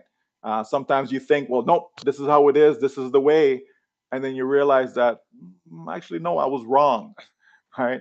I was actually wrong. And so you adopt that new information now and you bring that into your masterpiece, right? So you're always working on it. That's why I talk about way of life, right? You're always working on it. I don't think you ever truly accomplish it during your lifetime.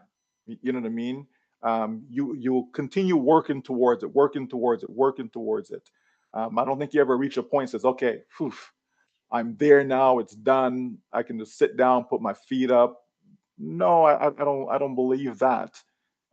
It doesn't mean that you're working all your life. You understand? It doesn't mean that. But your masterpiece, though, is something that will always be there. That you're adjusting, fine tuning, all these things until until death, basically. You know what I mean? So you want to have, when you reach that stage where death. I know some people don't like talking about death, but hey, it is a way of life, right? When you get there, um, that you would have done everything that you possibly could in life. You understand? So you've left yourself empty.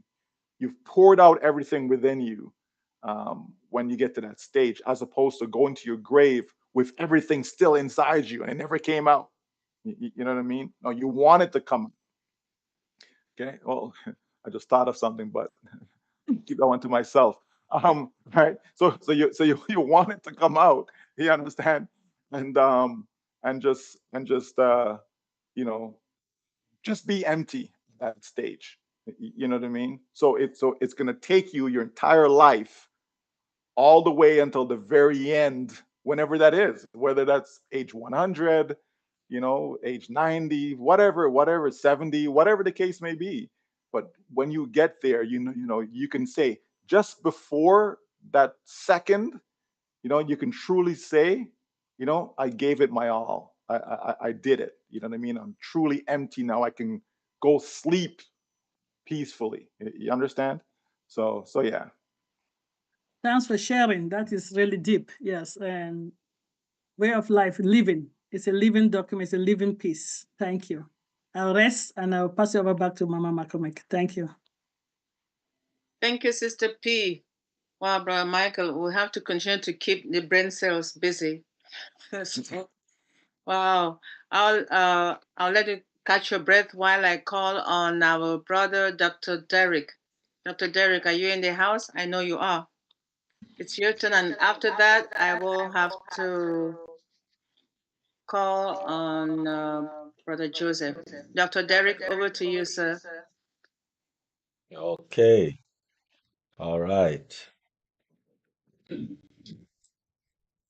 Peace, blessings, enough, holy, plenty, a lot of love to all our kings and queens in the house.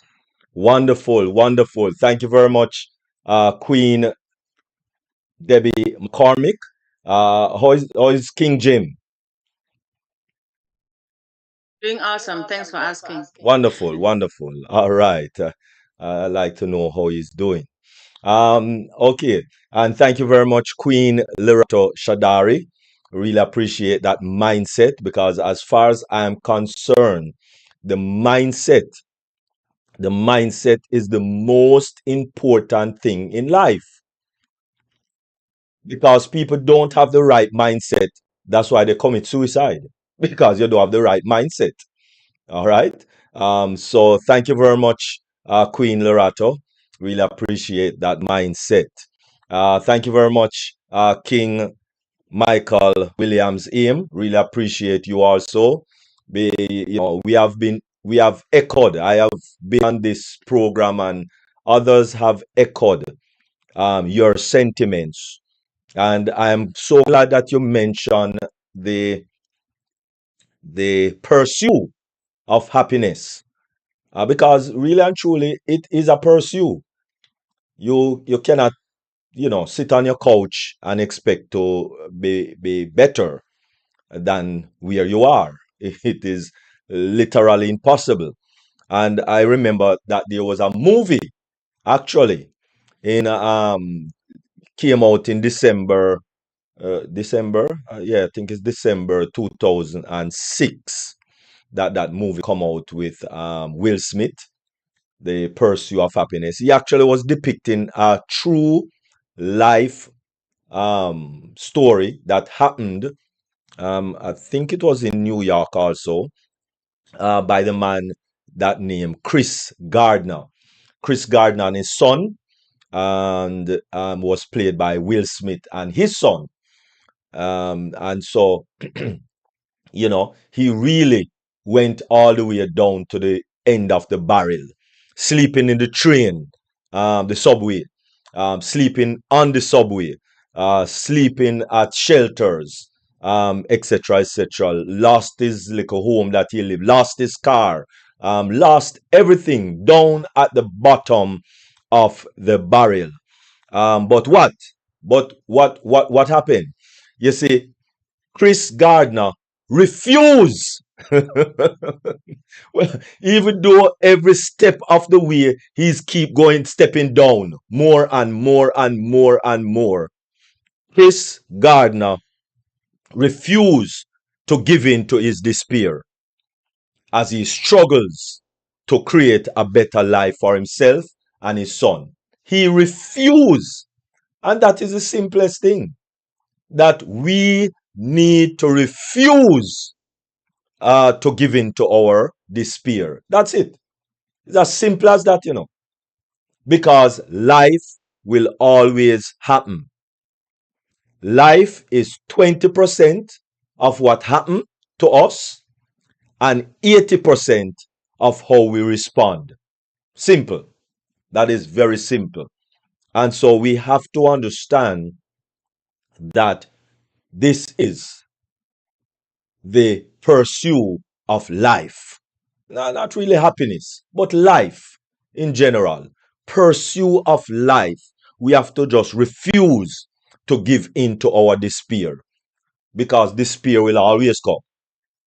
Every day, every day, every day. You can't see the money to pay your rent. You can't see the money to pay and so, as King Michael Williams said to us, right? Well, he used a different verbiage. A word. I like to use the word lifestyle. It's a lifestyle. And when we change our lifestyle and our mindset, because the mindset is what move the lifestyle. And yes, you might be, overweight. Let us continue on that trend. You might be overweight and you want to, bring down. It's a lifestyle. You can't just snap your finger and it just come down. No, it don't work that way. So same thing. You can't just snap your finger and you get money. It don't work that way. Yes, some people play the lotto or go to the casino and find they win a big money. But if they don't have the right mindset, it's like it's still a problem. Okay? And so let us understand that we dictate our destiny. You and I is the only one, with the help of God, of course. Yes. Hey, you understand? A lot of us might not believe that there is a God of heaven and a God of earth. And so, we live our lives in a vacuum, but we cannot live our lives in a vacuum, because there is a God, and God wants above everything for us to prosper and be in good health. But we make so many wrong decisions and then we blame God, which don't even make sense. But anyway, that is um, another discussion. So thank you very much, King Maita. I think maybe one of, because you see, I know that I think even Dr. John that did this presentation already with his um, financial readiness, that there was these two men, one man that was earning 50,000 a year. I think his name was Joe or something like that, and the other man was earning 150 k a year, three times the amount. But yet still, at the end of the year, the one that was earning $150,000 a year, he was broke. He had zero. But the man that was earning $50,000 a year, at the end of the year, he still has $20,000 in his pocket. Liquid, we're talking about, right? How did he do that? The lifestyle. The lifestyle. So, yes, it's not about how much money you get, it's about how you live your life. And most people live their lives above their means, right? Because one, we don't make a budget. It's simple things, simple things that we refuse to give awareness to. We refuse to give our attention to. And so let us recognize and let us understand Let us put in our mindset that life is 20% of what happened to us and 80% of how we respond. And that is also coming from my mom. All right. Don't put yourself down in the gutter to suit anyone. All right. So let us lift ourselves by our bootstrap and let us ask God to help us up and to pursue the lifestyle or life that we would like to have. I think, well, one question, and I think it's based on what Queen Mary, Queen Marie, and the other has asked. Um, most of what we do is that we share, what we are doing. So since most persons now are aware that the top that live is actually a personal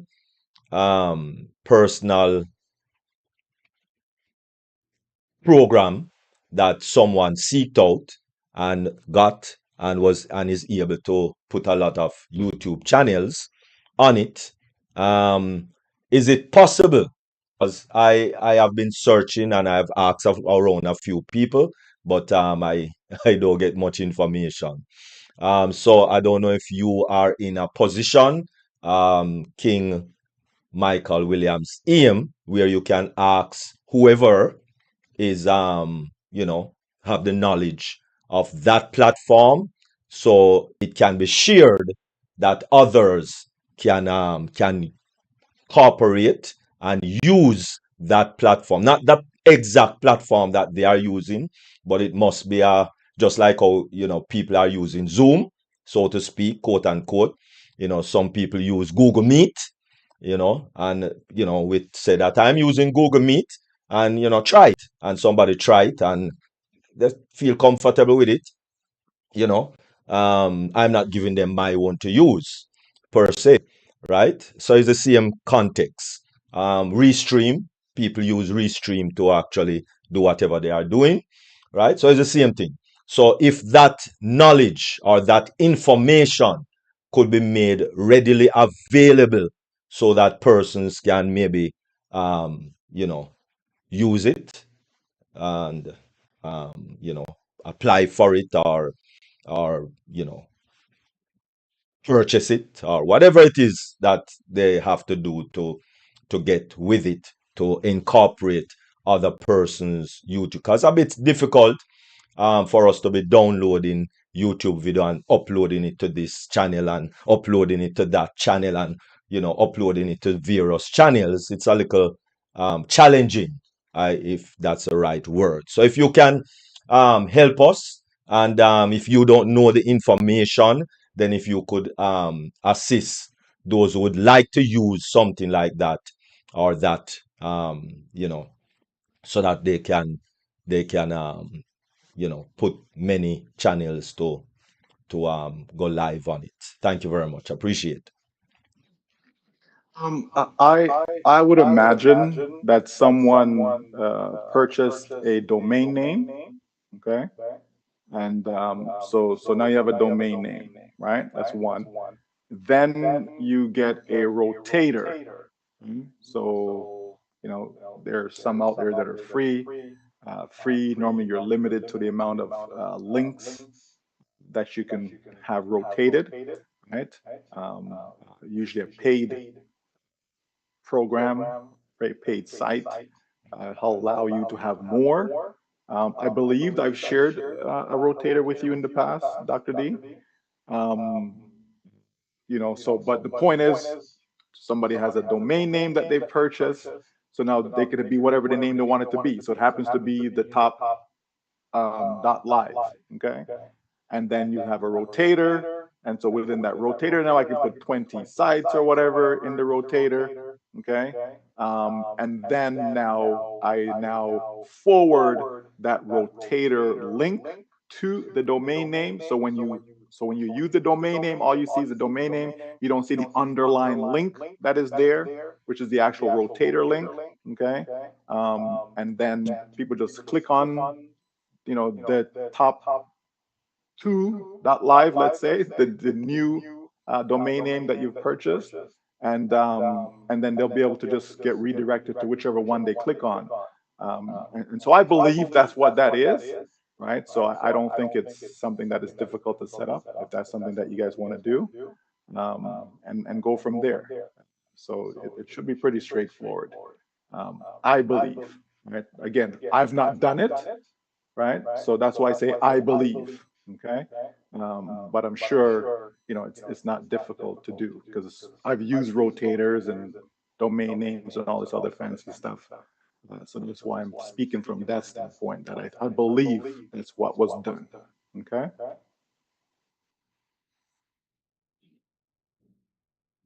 Thank you, Brother Michael. Thank you, Dr. Derek. Dr. Derek, are you done with your question for Brother Michael? Awesome. I appreciate that very, very much. Okay, Brother Joseph and Brother Pius, I see your hands are up, but I still have a question for Brother Michael before I pass it over to you. Please, if you don't mind, just be patient, and my question will be very brief. Brother Michael, our CEO talks in parables, and there's a you're a very good reader of minds and interpretation of words and phrases, including his, because you've been listening to him more often than our viewers. And there was a recent statement he made that my name is Ash Mufare, and I have never left. Can you help us elaborate on that, please? Okay. Well, if you go over to Julie Wen's YouTube channel, we actually spoke about that. Oh, you did. Last Okay. week, but it's fine. It comes back to people understanding that persistency that we talk about, right? And the do it or die attitude that he has, right? And so when people don't see him, they think, oh, where is he? Is he gone somewhere? Is it over? It's not happening. We're not moving forward. All these negativity pops up. Again, it's human nature, right? It's just human nature. Some people, if they don't see you for a week, I've had people say to me like, "Oh, how come we don't see you no more?" I'm like, "What do you mean you don't see me anymore? Like every Monday, you should know where I am, right? Once a month, you should know where I am."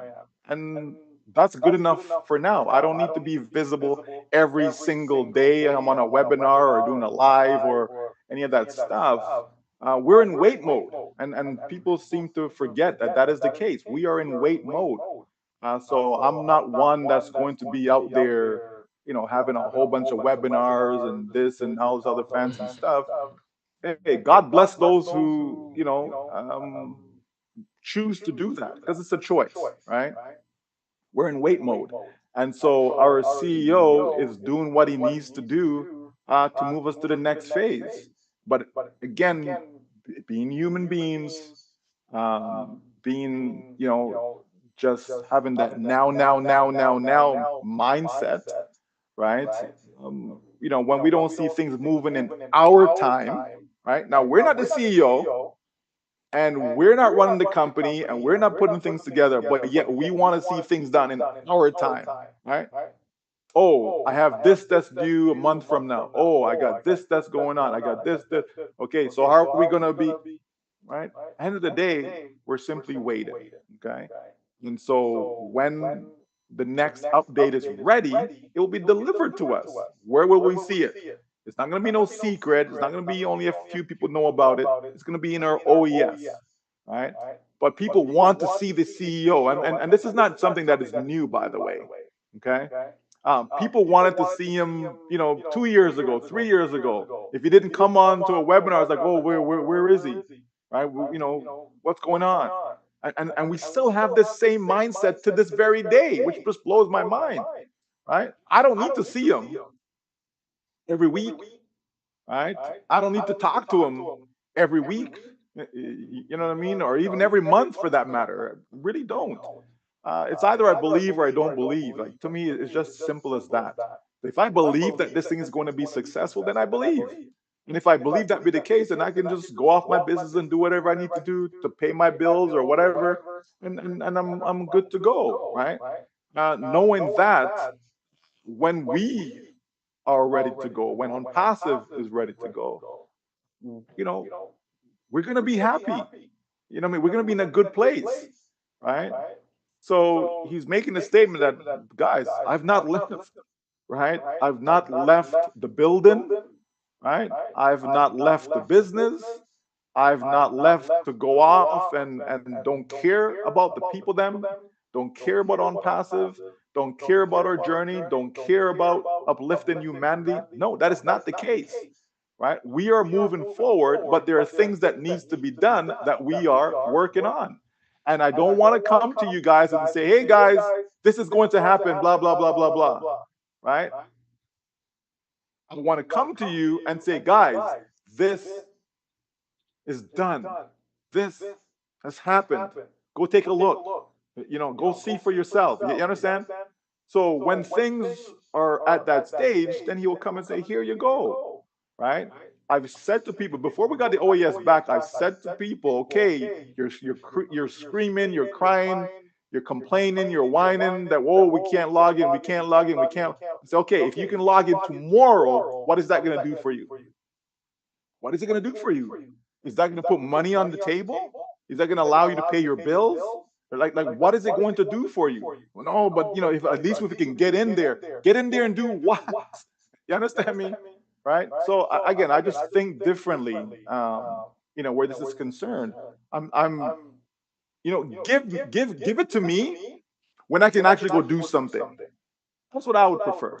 Give it to me when I can actually go do, I got a product, I can go sell this product now. Give it to me then. Right? But unfortunately, a lot of people, they have, seeing is believing. I have to see. If I don't see, I don't believe. Right? And so if I don't see the CEO, then I don't believe that he's doing anything. I don't believe that he's still here. Like really? You know what I mean? I think we've gone through this, long enough that people should understand that, our CEO is sincere about what he says, and he means what he says, and he's going to do what he says, and he's not there sleeping on the job, right? So no, he has not left. Okay, he has not left. He's still here, and he's making it happen for all of us around the world. And we just have to continue to trust the process, and we will see. You've been saying trust the process, trust. Yeah, I know. And what else do you want me to say? Do you want me to say, oh, guys, guess what? A week from now, you can have money in your pocket. You know what I mean? Is that what people want to hear? It's about what you want to hear. It's about what is the truth. It's about facts. You understand? It's not about what you want to hear, right? And so we have to understand that, and we have to just realize that, listen, this company is doing something that nobody else is willing to do. And so, it can be challenging at times. Put yourself in his shoes. Right? Put yourself in his shoes, and that you have all these people that is dependent upon you. Right? I have people say, oh, I got the weight of India on my head. I got the weight of Africa on my head. I got the weight, right? It's like, really? No, you don't. Right? You may think you do, but you don't. Right? The bottom line is that our CEO is doing everything that is possible to make this thing go as fast as possible. And there's nothing that you and I can say or do that's going to make it go any faster. So if that be the case, I have no control over it, then what am I going to worry about it for? What am I going to worry about it for? Me worrying, all that does is just bring more stress to my life. I don't want any more stress. Look at my face. Does my face look stressful to you? Like, where's the camera? Oh, there it is up there. No, you look great. You look great. No wrinkles yet. You understand?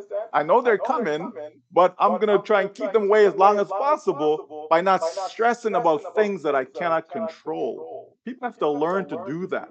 Stress will kill you.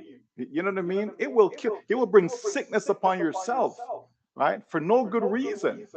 Why stress about something that you cannot control? Makes no sense to me at all. None whatsoever. So I try not to stress about what I have no control about. And we don't have control about when the button is pushed and we have the green light. So therefore, sit back, relax, and continue to trust the process because we will get there. If we weren't going to get there, folks, trust me, I'll be the biggest person yelling and screaming, saying, hey, we're not going to get there. Let's, go do something else or whatever. You know what I mean? Why am I still here? Why am I still positive? No one is paying me, folks. Okay, let me make that perfectly clear. Okay, Mr. Ashmafar is not paying my bills. Okay, on passive is not paying my bills. You understand? So no, I'm not here, being all hey rah rah and positive because I'm getting money under the table or something. Okay, let me just put that out there because I know people and they're probably thinking, hey, wait a minute, he's probably getting some of that money. You know what I mean? And while we're here struggling, folks, we're all in this together, right? And there's nothing I want more than to see all of us succeed, right? So let's just continue to, stay positive because being negative is not going to help you, right? So might as well stay positive then, okay?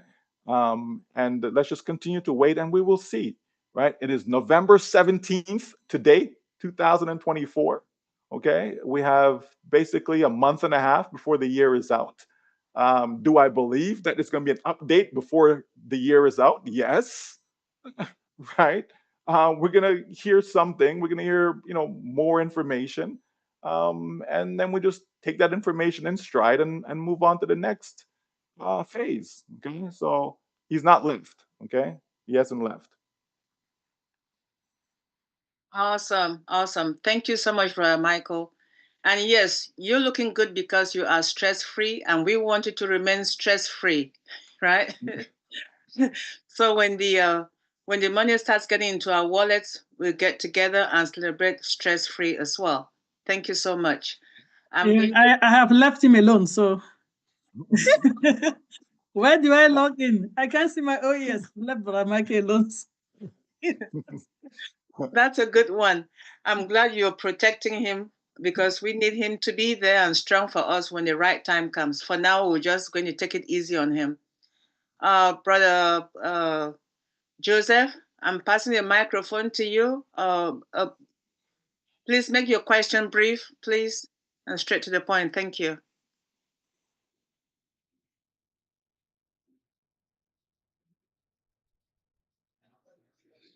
You can unmute. See, thank you. Thank you, Sister Debbie. Thank you, Brother Michael. You've given us a lot and we are digesting it. I'm trying to come back with a question that Dr. Patience asked you, and I still wanted you to visit it and let us get it clear. Most of us, many of us, our parents sent us to school because they wanted us to go work and then come back and live. We have done the same to our children, and we are doing the same to our grandkids.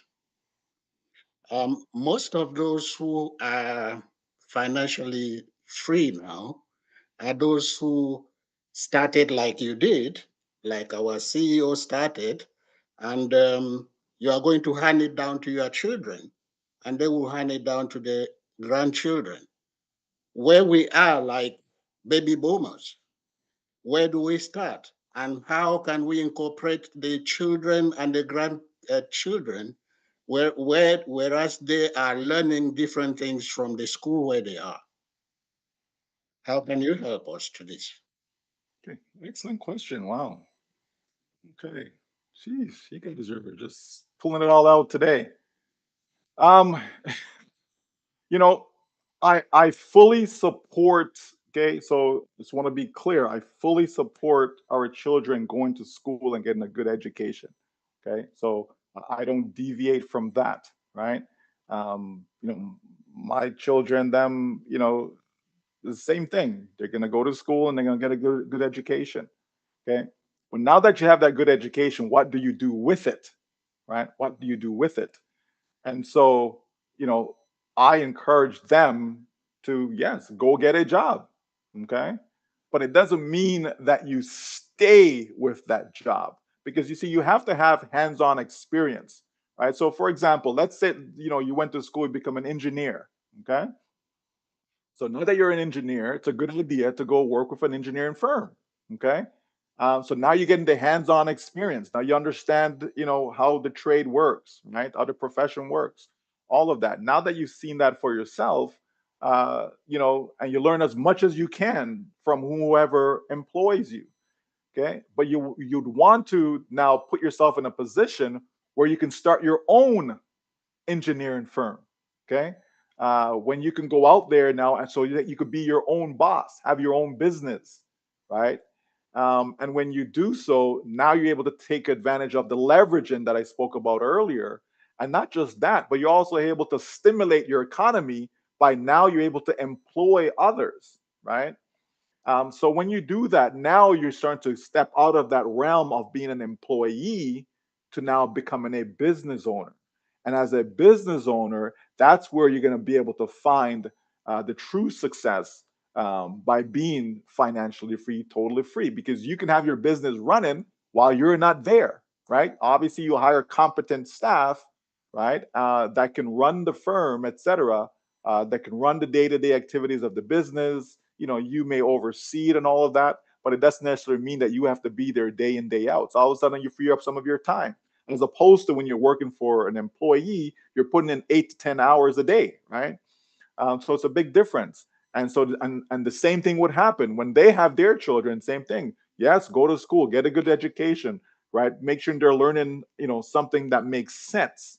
Don't go to school and learn nonsense, right? Go to school and learn something that makes sense, meaning things that are going to be feasible out there in the marketplace. Don't go learn a trade or a profession that's going to be obsolete, as an example, right? So have an idea of what's out there in the market, what's going on, to know where you kind of, want to be, right? So that's how I encourage them. Okay, you want to be an architect, same thing, right? You're gonna have to get experience. You're gonna have to, learn the ropes, see what's going on, understand the field, right? But now try to get out there. So whether you're out there on your own, or you may have a few of your, your peers, people that you may have went to school with, etc., same major, all of that stuff. You come together, you form a company, and now you go make things happen, right? You may have a friend who's an accountant. You may have a friend who, they took business or whatever. You know what I mean? So they're good at marketing, right? And so you collaborate, you come together, and you start your own company, and then you go out and do that. There are people out there who have companies upon companies upon companies, like hundreds of companies that they have. Doesn't necessarily mean they're all, 10,000 employees or 50,000 employees. No, it could be I started this company here. Maybe there's 3 to 5 employees. You know what I mean? Maybe there's only 10 employees and so on. Right. The point is, you want to put yourself in a position where somehow you become a business owner. Right. The alternative to that is that if you now gone to school, now you have a good job, learn to be a good investor. Okay, because those are the 2 areas that you want. So either one or the other, or both. Okay. So you can be there, you know what? Yep. I love my engineering job. I love my boss. I love the company I work for. No problem. And I don't really want to go out there and run my own company. That's okay, because it's not for everybody. Right. So I can still be an employee, but I'm also an investor. I'm investing my money wisely. Sound advice. You understand? And so as I invest my money wisely, now I have my money working for me. So now I'm still using leverage, right? I'm using leverage because I'm making the money work for me. So I can build myself up by having sound investments, not some pie in the sky, some guy come and tell you, hey, you know what? I've got this great idea and let's put some money into whatever, something offshore, blah, blah, blah. You know what I mean? And then you end up losing your money. Oh, I can give you, 50% a month return, but and you jump into it and your money's gone. I'm talking about sound advice, sound investing. Okay. So I can do that as well, right? Or instead of being that business owner, now I can be an investor and invest in my money wisely, and my money's growing and building up to the point where I have options, right? I have options because I don't need to be working so much now. I can maybe, work part-time, right? Or even get to the point, if I'm really good at it, right? Get to the point where I can actually retire early, right? I can retire at age 40 as an example, right? Because I've built up my investment portfolio and now it's able to generate me an income stream. And so I can now spend more time with my family. So it's not just being a business owner. So it's either that and or being a good investor, and you're able to make it that way as well. And you can pass that knowledge on to your children to help them be in a position whereby now they have the same choice, but it still starts with having that foundation, which is still to go to school. It's still to go and get that education so that you have options. Okay, you always want to have options. Okay, so it's not to say, no, you don't need no school, you don't need to go to university, not at all. They should go get the degree, preferably something that you actually, enjoy, not just doing it because of money, but something that you actually enjoy, right? So if your child comes and says, dad, mom, I don't want to be that engineer. I think I'm just going to get a business degree. It's okay, right? No, I don't think I want to be an architect anymore. I want to be a nurse. It's okay, right? Let them pursue something, that they want, because they'll put more effort into it, right? And then knowing that, I have options. I can either go start a business at some point, maybe 5 years into my career, 10 years into my career, right? Or you know what? I prefer to work here and then take my money now and invest it wisely, soundly, okay, and build that up, and I'm still going to be okay down the road, and I can repeat that cycle with the next generation. Okay, so that's how I would go about it. Is that okay, Joseph? He's looking for the button. You can Thank unmute, you, Brother Joseph. thank you, Mr. Michael. That was very okay. Thank you so much. You're welcome.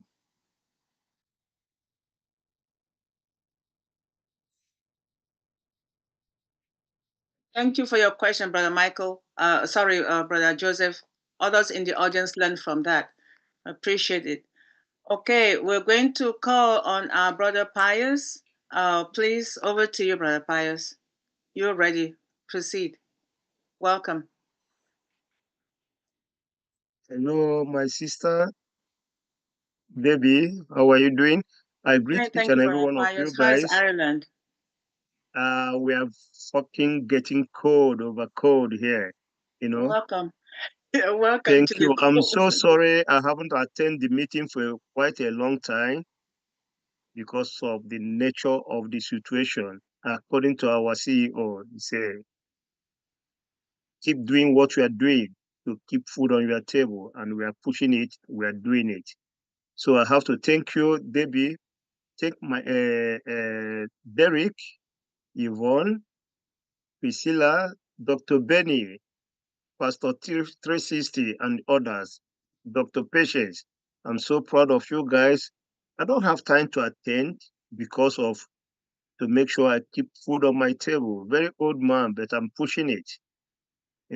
According to what Michael Williams said, some people can do something better on 40 years. You go to pension, take pension, eating your money. Thank you, Michael William. You are so great. I'm so proud of you. You are fantastic. Whoever doesn't listen to you doesn't want to learn. From day one, since 5 years, I joined ONPASSIVE. Can you guys hear me? We hear you 100% clear. For 5 years, I joined ONPASSIVE. I focus. That is why I am where I am. I want to use this opportunity to thank each and every one of you guys and to encourage. I don't have any question. Why should I have question? Because I'm there and I'm winning it. To encourage us. People are waiting for Ash Bomb. People are waiting for September to remember, but they haven't subscribed. If you haven't subscribed, why should you be waiting for? You are not going to win it. You have to subscribe before you win it.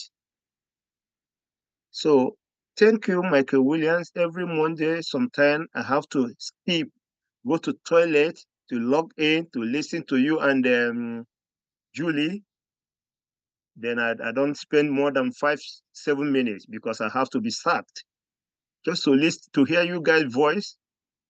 I'm working hard because I knew what I did for 4-5 years ago is going to benefit not only me, my children, my entire village, my kindred. So what I'm encouraging each and every one of us to focus, get ready for subscription of your Connect. Most of us haven't been subscribed and they're waiting for the Apple. Are you saving the money? This is Christmas, or you are buying shoe and bags for Christmas, while you haven't saved money to pay to subscribe for your for the product. Get ready, it's coming. Even if it comes whatever time, I don't need to say next year. Some people will curse me when I say next year because everyone wants the Apple now. Get ready. When it comes, the Apple will drop on your doorstep. I'm so excited. I'm so happy. I'm one of them that subscribe. I'm waiting. And I told my children, when the second product come, I will subscribe the second product to make sure I have up to 2 products running for me before I make a withdrawal. My son asked me, can't you withdraw when people are withdrawing? I say, no, those money there will help me to subscribe more 2 products or 3 products because all belongs to me. So guys, please get ready to subscribe if you haven't. If you have done it, wait, have patience. You guys see what happened in USA after Donald Trump winning the election, what is happening with crypto. You guys saw it. Our own is coming. It's coming very soon. It's do or die, and Ash cannot die because she have done it. So wait. Thank you. So I don't need to take so much time with you guys. Dr. Benny, you are shining with your eyeglass. I love that. So Michael William, thank you so much for giving all that mentorship, for encouraging us to stand with Ash. We are with Ash. Thank you so much, Debbie, and thank you all. God bless. Thank you, Brother Pius. It's always an honor having you, regardless of the weather. And we know you're always with us when you're able. But regardless of what happens here, every Sunday we're here. If you come, you'll be with us. If you cannot come, we understand why. But I know you always come. So thank you. And thank you. Yes, we definitely are in it to win it. And that's not going to change So anytime soon. Brother Michael, you have any comment before we move on?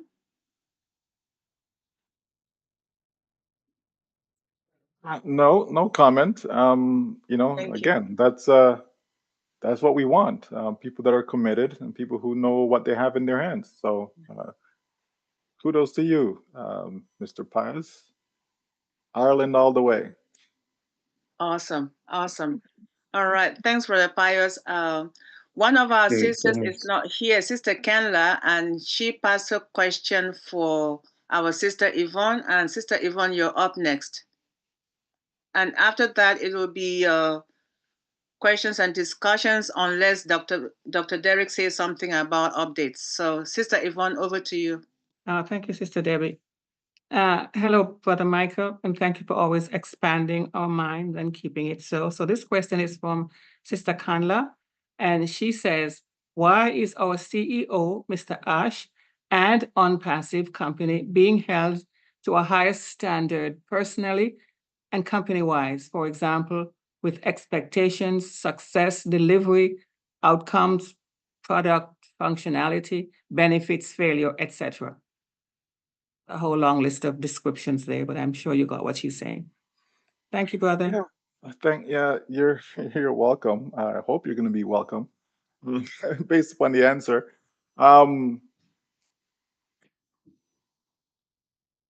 Now, if we're talking about the founders, then if that's who she's referring to as to why the company's being held at a higher standard, if it's because it all depends on the frame of reference, right? So I'm going to take it from the standpoint of it's the foundership. Yes. Yes. that it's their expectations and so on. And I think that comes from people being beaten up, right? It comes from a place of um, lack of success, right? And so when you've lost A and you lost B and you lost C, it's just you're just losing all the time. You're failing all the time, and you want success so badly, and you've bought into the idea, the concept, the mission, the vision, everything that On Passive have stated to date. You buy into that, and you feel that there's just no other hope except On Passive. Right? Some people feel that way, right? Um, and and it's also based upon people's ability, right? I can't go join that business because I can't sell.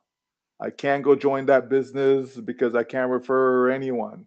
So how am I going to make money? Blah blah blah. Right. So I think it comes from that place, and so they're looking to On Passive as saying, like this is it. Like you have to deliver. And why are you taking so long to deliver when I need money right now? Okay, but that company that you joined, before On Passive, what happened there? You know what I mean? Chances are they probably ran off with your money. You know what I mean? They disappeared, right? Because a lot of people love jumping to stuff that tells you, oh, it's 100% passive, it's 100% passive, 100, and they jump into it. And a lot of those companies, they're just gone by the wayside. You know what I mean? Just disappear because they don't care about people, right? And so people come into On Passive now with that background, that they're looking at this business and saying, I have a lot invested, right? And not necessarily money, but my hopes, my dreams, right, are fully invested in On Passive. And so it has to come true. If it doesn't come true, my God, my life is over, which of course is not true, but that's how they feel, right? That's the mindset, you know. And so I think it's just based upon what Unpassive has to offer, right? It's the only company that's really talking about uplifting humanity, about caring about people, about correcting the corruption, all these things, right? You know all the phrases that we've used over the years, right, Mm-hmm. to describe what we're involved with. And so I think it comes from that place, so people expect nothing but the best. We've always talked about nothing but the best, Yeah. one top to the next top. And you understand me? So Mm-hmm. I think it's all that language that has been used within On Passive. People come now with the expectation that it has to be the best, right? Yes. It has to be the last stop, Yeah. right? Mm. And so because of that, uh, people, I want to say, they become short-sighted and not looking at the bigger picture. The bigger picture would be this: you join this company and you spend whatever you spent. Some people only spend 97, some people spend 97 plus, right? 143 or 97 plus, 90, what you understand? Mhm. So whatever that case may have been, right? And so I like to look outside of On Passive saying, well, what could I have done?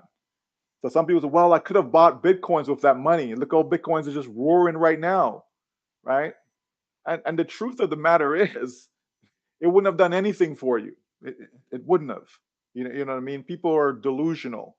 Um, you know, when would you have gotten in?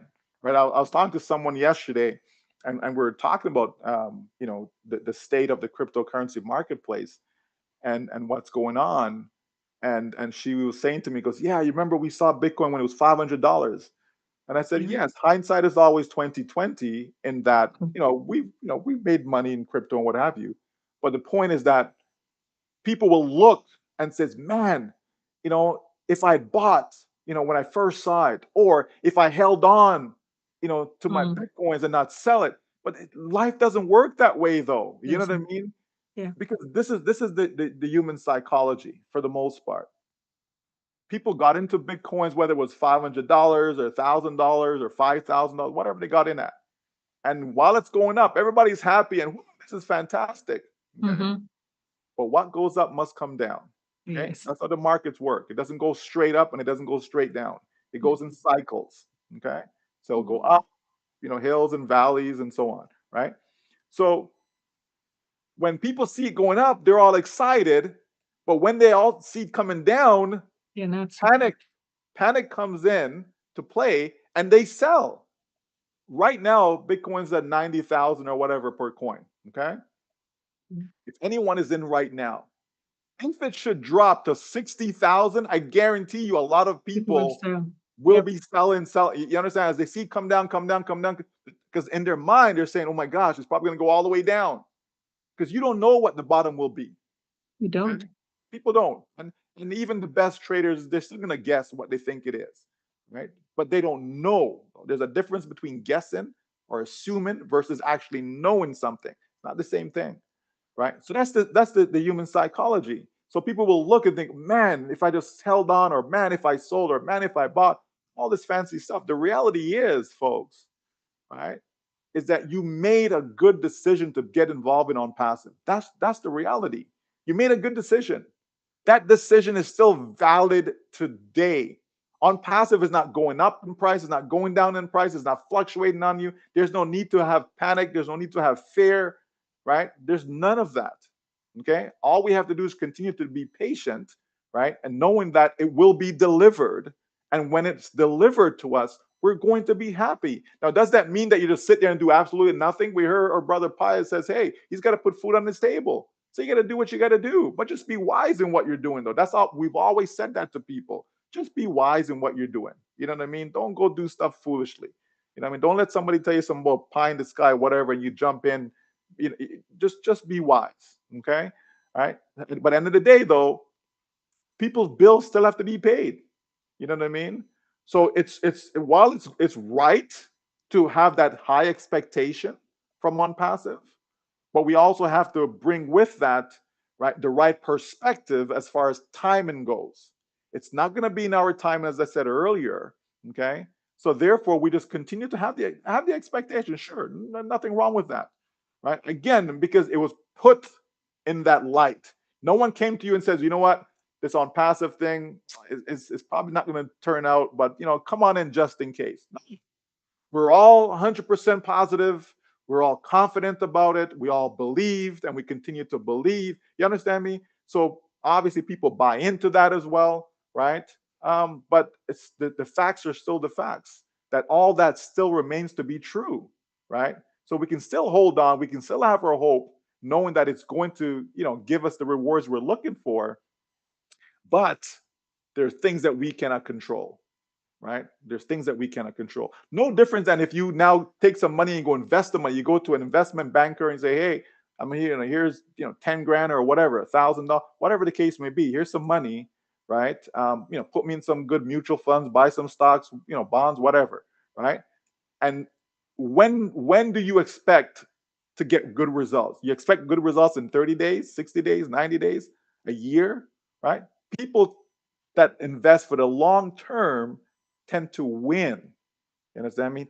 Because they're going to allow the cycles to happen. Market's going to create a high, then it's going to create a low, then it'll be a higher high, then be a higher low, and so on and so forth, right? It goes in cycles. And as those cycles occur, right, down the road is when you're expecting that windfall. You know what I mean? Down the road is when you're expecting that, okay, I put the money in, I'm getting, 6% a year return. So that means, if it's compounded, maybe it's going to take a year, and so on. It's going to double and all these things. You're going to get growth. You understand? But you're looking for that return down the road. You're not looking for that return a year from now, 2 years from now. When people are working, they're not looking to retire 1 year from when they first got employed, right? They say, okay, I'm gonna work for the next 40 years, not for the next 3 years. I'm gonna work for the next 40 years. And then I hope that all that I've done throughout that time, as far as investing and saving and what have you, that it's going to pay off for me 40 years later. You understand? So people have been on passive for 3 years, 4 years, 5 years, some 6 years. You understand? And so the hope is that at some point, again, not 40 years from now, but at some point in the near future, right, that it would have now worked in our favor, and we're going to be very, very happy for that. I still have 100% faith on that. So we can have that expectation, but have the right expectation, though. That's the difference. And I think some folks have the wrong expectation. Yes. Okay. So let's just flip that around and have the right expectation. And then all your dreams are going to, it's going to happen, folks. There's no doubt about that. All right. Answer. Thank you, Brother Michael. I'm sure that's the slant that she was going for. It's just that, yes, what you said, some people have endued Mr. Mafaro with the savior complex, but they don't want to give him the time to actually work it through. So you just I'm sure that's what Sister Kanda meant. So thank you very much. Appreciate you. Thank you to Sister Yvonne. Stay put. I'm going to pass it over to you, Dr. Benny and Dr. Derek. Dr. Derek, if you have any updates, please proceed. If you do not, Dr. Benny, you can continue with questions and discussions. Thank you so much, Brother Michael. I'm just going to pass it over to our next group of sisters to help continue from here. Stop changing the view. Somebody's keep changing the view. You don't want to see myself on this big screen, okay? So leave it on gallery, okay? So we can see more people and all of that stuff. I don't want to just see myself like boom, it's like whoa, what's going on? Okay. It looks better. It looks better like that on YouTube. Sorry, Brother Michael. Nobody wants. Well, you see, I have this big screen that I use. That's why. Right? So it makes it even worse. Okay. So, it literally takes up half of my desk. All right. So I'll put you on gallery worse. because So, we're not on Q&D, but it looks better on YouTube. Okay, I'll put you on gallery. I don't change anything when I'm doing it. Over to you, Q&D team. You don't want to mess up your flow. So if that's what you need to do, then that's what you need to do. It's okay. I can stomach looking at myself. Okay. Hi, is Dr. Derek available? No. Peace, blessings, enough, holy, plenty, a lot of love. What's that? To all our kings and queens. Well, as we know that there has been no updates, recent updates. As we know, if we look into our OES and look on the updates, that is the only place. Let me say it again. The only place that we are to look for updates. Not in any YouTube channel, not in any WhatsApp, not in any WhatsApp group or in WhatsApp message. The only place that we are to look for updates, not by calling anyone. The only place we are to look for updates is to log into our OES, log into your OES, right, which is oes.onpassive.com. That's it.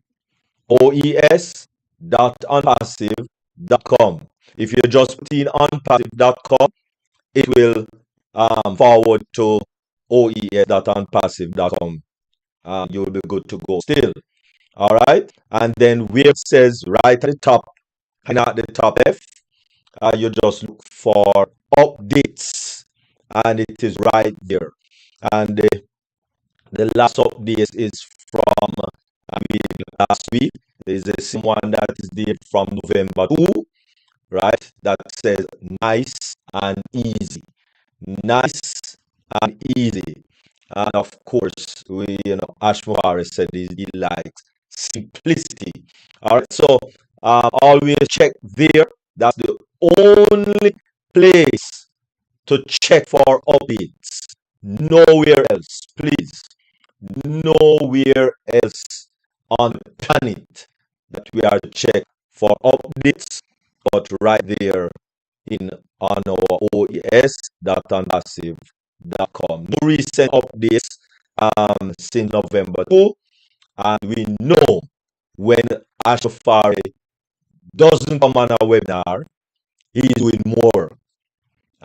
You can assure of that because we know that Ash Mufari is a man of integrity.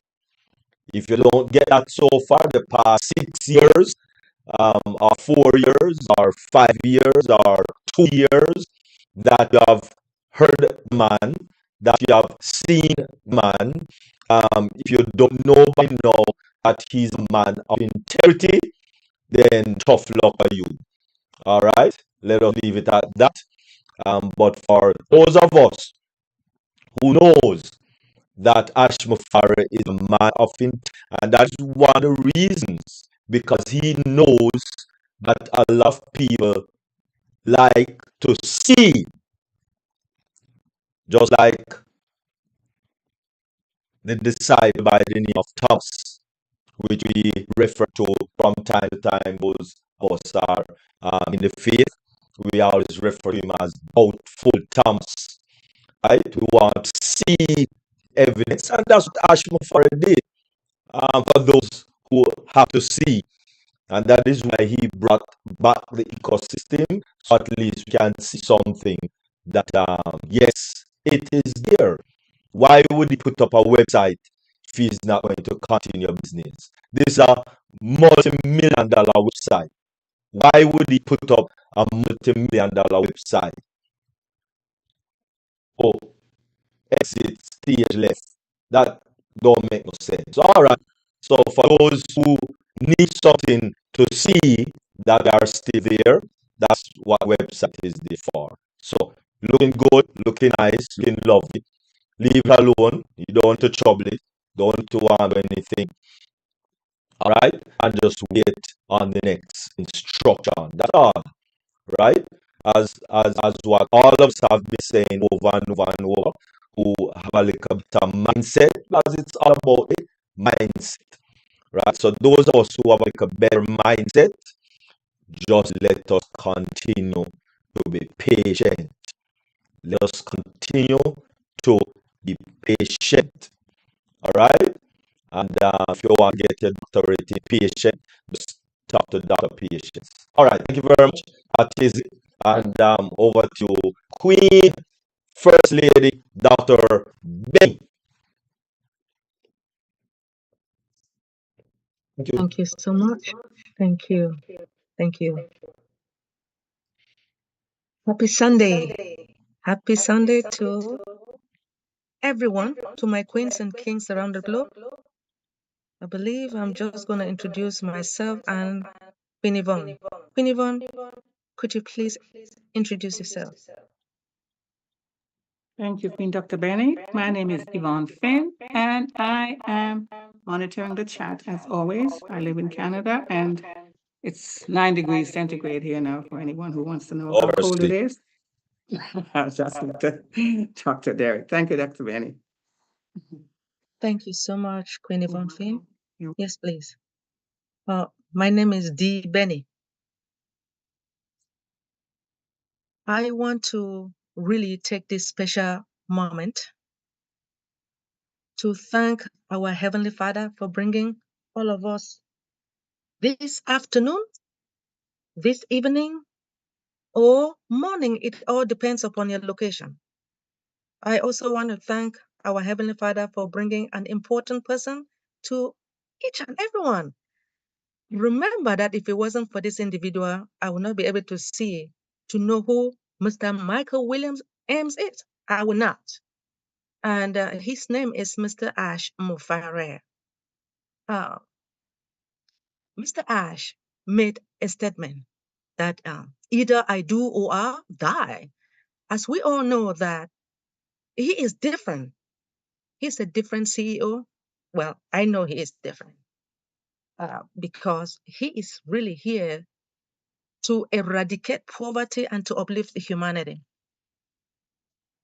I just want, when you guys have time, let us create time and just pray for him, his entire family, as well as his newest tech team, that God should give them that strength power to do whatever they want to do to make all of us happy when it comes to developing all our products, to sell, market it to our customers or consumers.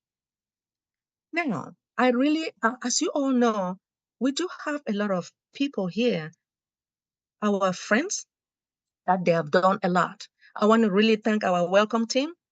Seriously, when you guys welcome people, a lot of people, they do come here just because you guys are welcoming us. Hey, how you doing? Oh, I'm sorry. Like Miss Marie Pendy. I mean, I love the way you welcome us. Uh, King Alfred Chair, thank you so much. My name is Isabella. Thank you. Guess what? And our moderators, look at what Queen Debbie does. You know, I mean, I appreciate you, Dr. Queen Irene. Then do you guys know about this lady that we don't even see her here? Her name is Rose, Queen Rose. She is monitoring the YouTube channel, making sure, there is no hackers over there. I mean, she is working so hard for us. Thank you so much, Queen Rose. And then you guys have, well, you have our update team. Despite the fact that Queen Kanla is not here, you have our king, Dr. Derek. Thank you so much. I know you will go and search for the updates to make sure that there is something for you and I to be happy. Because a lot of people, you guys know that Papa Africa used to come here just to listen to the updates. Oh, yes, yes. I also want to thank our mindset, our sister, our queen, Lerado. Thank you so much for your extraordinary mindset. We love you. And do you guys know who is the presenter for today? Despite the fact that they are asking him the question, he will do whatever it takes. He loves us so much that he would make sure that he would take 1 month just to come and say hello or listen to the questions. And because of the knowledge that he has, he is ready to instill it into us. He is our one and only Mr. Michael Williams Ames. We want to appreciate you. We thank you for everything, and we love you so much. Yes, Mr. Michael Williams, we love you. You're going to be waiting for me for my question, right? I just have two. Just two questions. By the ending of September, we were told by our CEO to log into our ecosystem. I noticed that a lot of our affiliates were complaining because despite the fact that some of them have plenty of accounts, when they couldn't log out. But guess what? Now they can, because I know that I can even log into 3, 4, 5 accounts. It means that things are working. It means that there is no problem. So, Mr. Michael Williams, do you think that there is hope that our newest tech team have been working so hard to make things happen?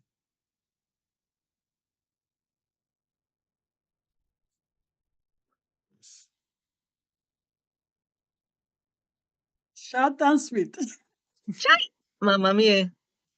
Short and sweet. Well, yeah, I mean, definitely, right? We're always rushing, right? We always, like I said, we want things to happen now, now, now, now, now. Okay, guys, over the next couple of weeks, you'll be able to go in and edit your profile, blah, blah, blah, right? And but I went inside and I tried to edit my profile and it's not working, right? Okay, like over the next couple of weeks, it didn't say go right now and you'll be able to do this. Go 2 days from now, you'll be able to do this. Okay, so in other words, this is the next thing we're working on right now for you guys to be able to see, and so you can pay attention to that, right? But clearly, clearly, when we first got into the OES, we still, we saw some things that were there, some of the products were there, and then we log back in now, we don't see them, right? Okay, well, again, they're going through some changes and they're putting in what they feel is the best thing to have in there, etc. And they work on something behind the scenes and then bring it back to us. And so they're constantly working. Absolutely, they're constantly working. And so we should realize that and just not panic. If you can't log in for whatever reason, don't panic. If you can't log out for whatever reason, don't panic. If you can't change your profile, don't panic. If something is missing, don't panic. You know what I mean? There's no cause for panic. Just understand that, yes, we're going through changes. You know what I mean? And so, that song that says, if you don't know me by now, you'll never, never know me, right? That comes to mind. That if we don't know our CEO by now, we'll never, never know him, right? Just know and trust that things are being done in our best interest. That's all, right? You think if the company could say, here you go, guys, here's money. Here, let me just throw money at you. If they could do that, they would have done it. You know what I mean? But it just doesn't work that way, right? So let's just continue to hope, let's continue to see that things are being done, which is a good sign, right? It's a good thing when you see stuff is being adjusted or or being changed, or oh, wait a minute, that wasn't there last time I logged in. You know what I mean? That's a good thing. Okay, work is being done, and we are not the ones that's doing the work. So let's continue to let them do it. All right. But yeah, certainly they're doing stuff, Dr. Benny. Thank you so much. I noticed that I do have one of my account that in September I logged in. I was able to log in, but today I tried to log into that particular account using the same password, but I could not. So just like you said, if I should not panic, That's and right. I appreciate that. I will not play with that particular account. That's right. Don't try to change the password. Don't do anything. Just relax and wait. You know what I mean? I have accounts I've not even logged into yet, so I'm just waiting. You know what I mean? When the time is right, I will do so. Okay, because there is no rush. I think people are rushing to log in because they think something's waiting for them inside. Right? There is no rush. You know what I mean? And no one's gonna be left behind. You're not gonna miss out. So, oh yeah, but what if I don't? You're not going to miss out. So it's okay. And if as things are happening, okay, like people will know because people are gonna blast it out. People are gonna say, hey, guess what? You know what I mean? So there's just no rush. No need to rush. Okay. Thank you so much. My next question, as we are progressing with OnPassive, I noticed that there is a lot of work to do to maintain our business individually. Is it possible to hire people to assist us specifically for our multiple accounts? Well, I mean, that again, you are now a business owner, so you need to make business decisions. So if you feel at any time that you need assistance and you want to hire someone, hey, guess what? Now you'll be stimulating the economy, okay, by hiring someone, okay, by putting money, in somebody else's hands, right? Because that's how money is made, folks. It goes from one hand to the other. Okay, people think it's magical, and no, it's very, very simple. Okay, it goes from one hand to the other. And if you think of it and go through all the different examples, you'll see that's exactly what happens. Okay, and so yeah, if you get to that point where you feel you need help because you have more than you can manage, you know, then by all means go ahead. But I certainly would wait until my business is generating income, and I need my business to generate revenue. And as the revenue comes in, I can then use some of that revenue, right, to now pay individuals because now that becomes a business expense, especially if you're in the US, Canada, Europe for that matter, wherever you have income tax, right? Certainly you want to have expenses as well. And so that would be a good expense to have. Okay. And so the expense will minimize the amount of taxes that you pay. Right. So it's always good to have expenses within your business, but first you want to wait to generate revenue before you be expensing out of your own pocket. Okay. Thank you so much Mhm. for answering my question. I appreciate you. You're welcome. Brother Naga, before we proceed with you, Queen Yvonne, do you have any question on the chat, please? No, Sister Debbie. Sorry, Sister Benny, we do not have anything like questions there. A lot of kudos and praises for both Lorato and Brother Michael. No questions though. Thank you. Thank you. Before again I proceed with you, Brother Naga, does anyone else have questions? Please raise your hands electronically, or you can write your question on the chat. Are you guys excited? You want to share your excitement? If not, I will raise my case. Brother Naga, could you please proceed? Thank you. Thank you, ma'am. Thank you, sisters. Uh, Sister Dr. Vinny, so cute today.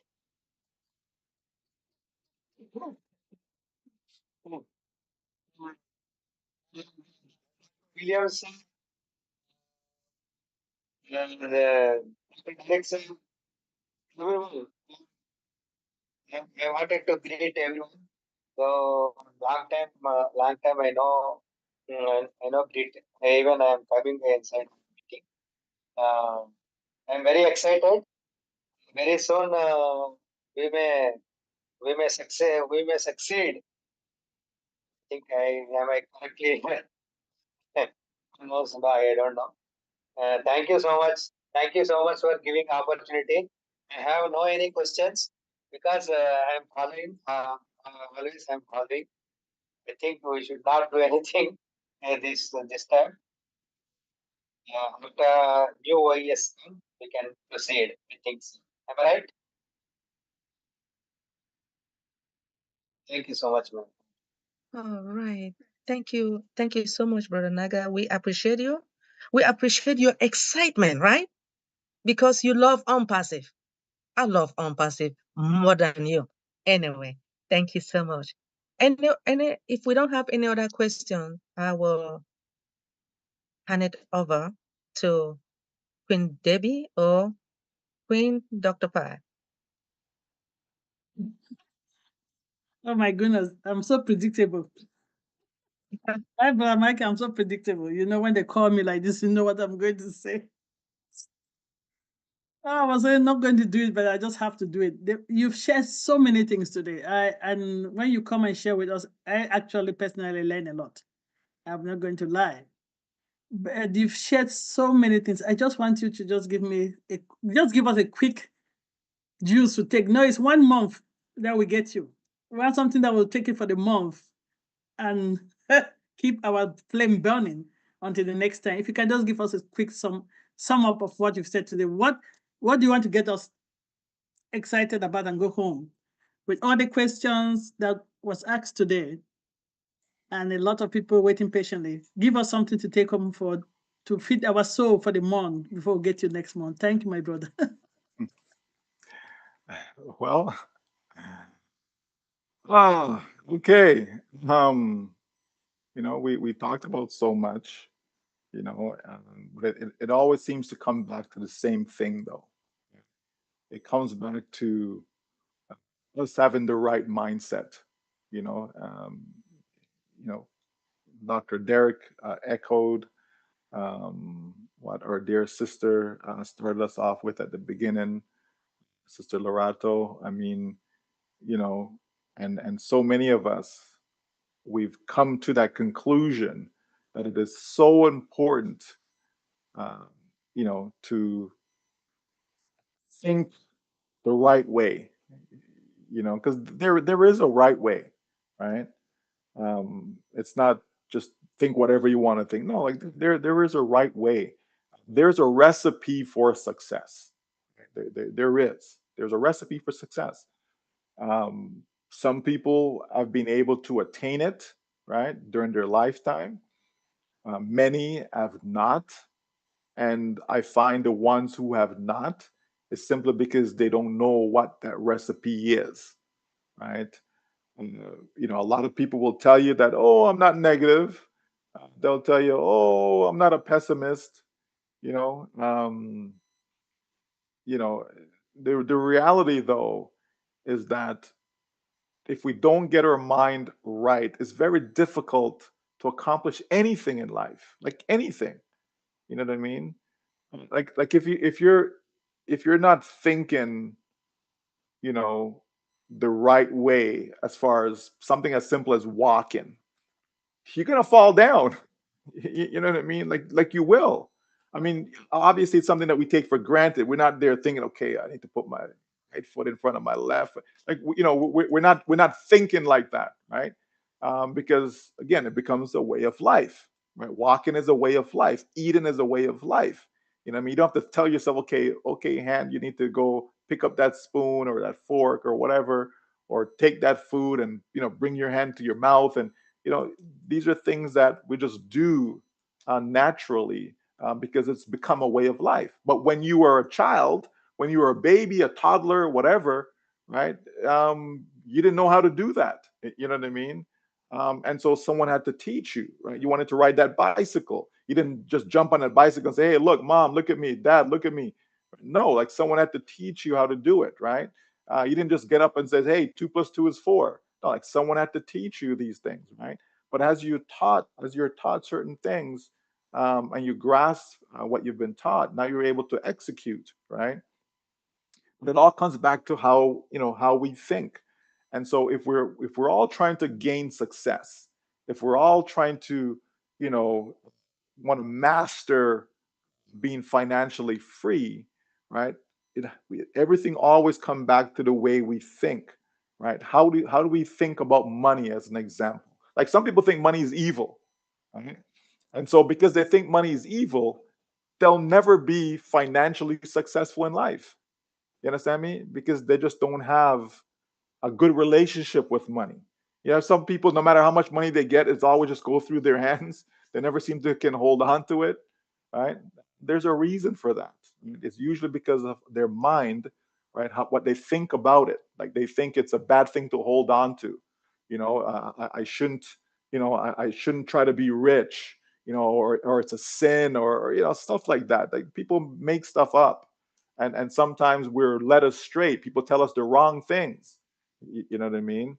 And so we hold on to the wrong beliefs, right? But the truth of the matter is, it's the love of the money, right? That's the root of the all evil. It's not money itself. You know what I mean? It doesn't say money is the root. Do you understand? It says the love of it, right? So it's the love of it, right? So I don't love money. You know what I mean? I'm not chasing money, right? But money plays a very important role in our day-to-day lives. Okay, try not having money and be able to put food on your table. Try not having money and be able to send your children to school. Try not having money and be able to have a proper roof over your head. You understand? So money is important, right? But obviously, some people put too much of an emphasis on it and they're willing to do whatever it takes. This is where the corruption comes in. They're willing to do whatever it takes to get that money. They don't care who they have to kill, who they have to lie about, cheat. It doesn't matter. They're going to cut whatever corners. So many lives have been lost because people cut corners to save money. You know what I mean? Whether it be from a corporate standpoint, an individual standpoint, just society as a whole. Like so many lives have been lost, because of all of this, right? So it comes back to our mind. How do we think? What do we think about on passive? Do we truly believe that it's a solution? Right? Do we truly believe that, what? I know it's been taking long, but I still have faith that, we're going to pull through in the end. Right? Do I believe that?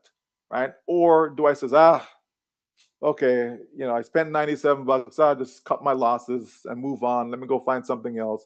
And I'll never look back at on passive. Right? Is that the mindset? Right? Or do I understand that sometimes in life, things test you? You know what I mean? Things, put you through some situations that make you wonder, my gosh, when will this end? You know what I mean? When will I get my breakthrough? Right? When will I achieve success? When will I finally win? You know what I mean? Right? There are teams that we know of that have gone, let's say, 40 games. They've lost like 40 games. And those individuals that are on those teams are like, man, are we ever gonna win a game? And guess what? Eventually they finally win a game. You know what I mean? Or they're going through a 6-game losing streak or whatever the case may be. Toronto Raptors, right? So this happened in real life to teams. You understand?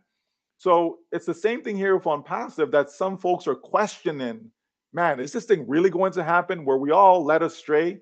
Did we all, fell for some nonsense? Like what? Right? So I say go back to, what you thought ONPASSIVE was. Go back to, what you believed ONPASSIVE would do for yourself, right? And really evaluate and see, right? Do you think that our CEO, this man, would come, right, and show us, his 2 little boys? You know what I mean?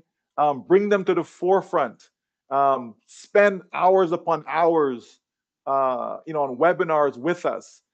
Spend money, Burj Khalifa and the different offices and all these things. Give away gifts, laptops and iPhones and what have you, cars, right? Do all of this just to say I'm out of here, just to say I've left the building, right? Or do you look at that and see someone who's been sincere and doing his utmost, to make sure that we can make this thing actually work in a legal, compliant environment, that we don't have any issues with any authorities? Like, is that what we see? Is that what we believe?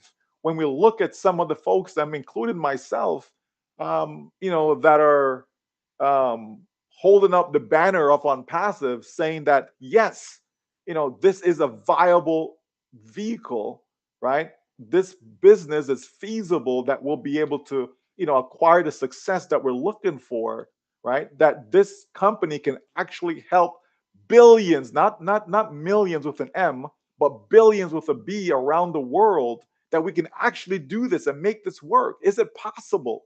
Is this really, really possible? And my answer comes back every single time with a resounding yes, yes, yes, right? This ONPASSIVE is exactly what we thought it would be, right? Yes, we know that, we want it done like 5 years ago, right? We get all of that. But there's nothing that we can do. We can't wind back the clock. We can't, there's no rewind. You know what I mean? We just have to continue to push forward and understand that we're not going to be here, years of, okay, we got to go 6 more years for this. That isn't the case, folks. It just isn't, right? And obviously, we're all different ages. Some folks are, well, okay, I'm 75 now. I like to see this thing happen, before I go meet my maker. You know what I mean? Before I end up in the ground, right? Again, these are thoughts. These are real thoughts that people have, and I get it. I don't tell you not to have these thoughts. If that's what you're thinking, that's what you're thinking, right? But understand that this business is about generations, right? It's generational, right? So if God forbid, and I don't see it through, you know what? Hey, my children can, you know, they have it to run with. They have it to benefit from, right? You understand me? It's generational. It can pass on from one generation to the next, right? But it can certainly create something that will be there, that we can call it a legacy, that you've been able to leave something that is worthwhile, right? For your children, you know what I mean? And their children. That's what it's all about, right? So I think if people understand that, then the waiting becomes a little bit more easy. You know what I mean? Like we can relax a little bit more. We can be less stressed. We can let go of the expectations. You understand, and really understand that this ONPASSIVE business has taught me a lot. This is what, to me, what people should gather from it, right? That I've been able to grow that much more as a person for the better. I've been able to acquaint myself with lots of good people from around the world, from various cultural backgrounds. You know what I mean? There's a lot of good if this is all that happened with OnPassive, there's a lot of good that has come from it, right? Really and truly, all right, a lot of good, right? But we know it's going to be a lot more than that, folks. So don't get sidetracked, okay? Because I just said that, okay? A lot more is going to come from it, but I think we also need to appreciate the little things, right? Appreciate the friendships that we've made through this journey. You understand me? Appreciate the growth that we have even with the whole mindset concepts and ideas that has been shared by so many, right? I appreciate the fact that, oh, now I know how to do a YouTube video. You know what I mean? Whereas before you didn't know how to do that, right? Now I know, okay, oh, there's a thing called a rotator, and I can do this, and domain names and all this fancy stuff, right? We should appreciate the growth, because it's all that information is what makes us who we are. You know what I mean? And then, of course, what we do with that information. It's one thing to acquire it, but then what's the next step? It's taking action, right? And so I believe that, OnPassive is going to do exactly what OnPassive is set out to do, which is to enrich people's lives. You understand? It's going to do that, folks. There is just no doubt, right? It's built for it, it's designed for it, okay? And it's going to accomplish it. So I think if we just continue to hold on, I know it's hard. Of course it is, right? I'll be silly to tell you, well, what do you mean it's hard to? No, being patient, okay? Unless your name is Patience, okay? Being patient is not easy, okay? It really isn't. It isn't easy. And it's not just about OnPassive, it's life. Being paid. You ever see kids and you tell them, okay, I don't want you to touch that. Okay, just wait. Okay, wait until I give you the go ahead, and they're sitting there, and they're getting jittery, and you know what I mean? Or you're going on a trip and they're like, are we there yet? Are we there yet? Are we right? It's very difficult to be patient. It really is, right? But we can certainly learn patience. You understand? We can learn it, right? Maybe you didn't have it before, but this business is certainly tested, whether you can be patient or not. It certainly has. And I think a lot of us has grown to the point where we're okay, right? We understand that it's a journey, and we're okay to hold on, to see the journey through. But again, it doesn't mean that we need to just turn our back on the entire world, because it's not a cult, right? OnPassive is not a cult. You know what I mean? We're not here to brainwash people and all of that stuff, right? So at the end of the day, right, our dream is still alive. At the end of the day, our dream is still alive. Our hope is still alive, and we're going to see. And our CEO has said it, that when we see the next phase, we are going to be happy. That's what he said. I believe that. I trust the man, right? We are going to be happy. A lot of people are looking for pie in the sky numbers and so on and so forth. But trust me, you will be able to do well with whatever you receive from OnPassive. Absolutely. Absolutely, you will be able to. But again, let's just give it the time that it deserves. You know what I mean? Give it the time that we deserve. And in the meantime, hey, do what you must. Just understand that this company, will help billions with a B, billions of people worldwide. And that's what I'm looking forward to. I'm looking forward to the point where, it's not just, 1 point something million account holders, et cetera. But actually, we got millions upon millions of customers coming in, because that's what it's about at the end of the day. This is a business that's driven by customers, right? And so if we put ourselves in a position where we can benefit, remember I talked about leveraging, right? If we can benefit from all of that, then we have something that is so worthwhile to wait for, because it's in our best interest. So let's continue to hang on until I see you next time. I thank you guys for having me, and I also want to add that you guys are great, right? All the I'm not going to call names, but everyone, all of you who've put this together, all of you who come together, all of you continue to support this platform. You guys are great, because without you guys, obviously the platform wouldn't exist, and people wouldn't have this place to come, every single week, like once a week. You guys have this, right? And that is great. That is being persistent. right? That is being consistent, right? So, you guys need to give yourself a round of applause, a pat on the back, whatever you need to, because it's this is you guys are not normal people. You understand me? Well, you're not, right? A lot of people would just say, can't be bothered. Oh, just wake me up when money's there. Wake me up and I'll jump in, and you know what I mean. But no, you appreciate the good times. You appreciate the bad times. You know what I mean? You win together, you lose together, you fail together, you cry together. You know what I mean? You smile together, right? You win together. You're happy together. All of that, all the emotions that come with waiting, come with being patient, all the emotions, right? Because we know some people get upset, right? And some people get angry and they lash out and they say things that is like, oh my gosh, I can't believe I said that. You know what? Hey, we're all human beings, you know what I mean? And we all go through different things. Sometimes, we're going through some stuff. And so as a result of that, we may not necessarily say, the right thing at the right moment. But the bottom line is, I believe that all of us on here, right, have a big heart and we want to see the company, succeed, right? So that we can do what we've said in the beginning, to bless other people's lives, right? That's why we came together, to see, what can we do for humanity? What can we do for our fellow brothers and sisters?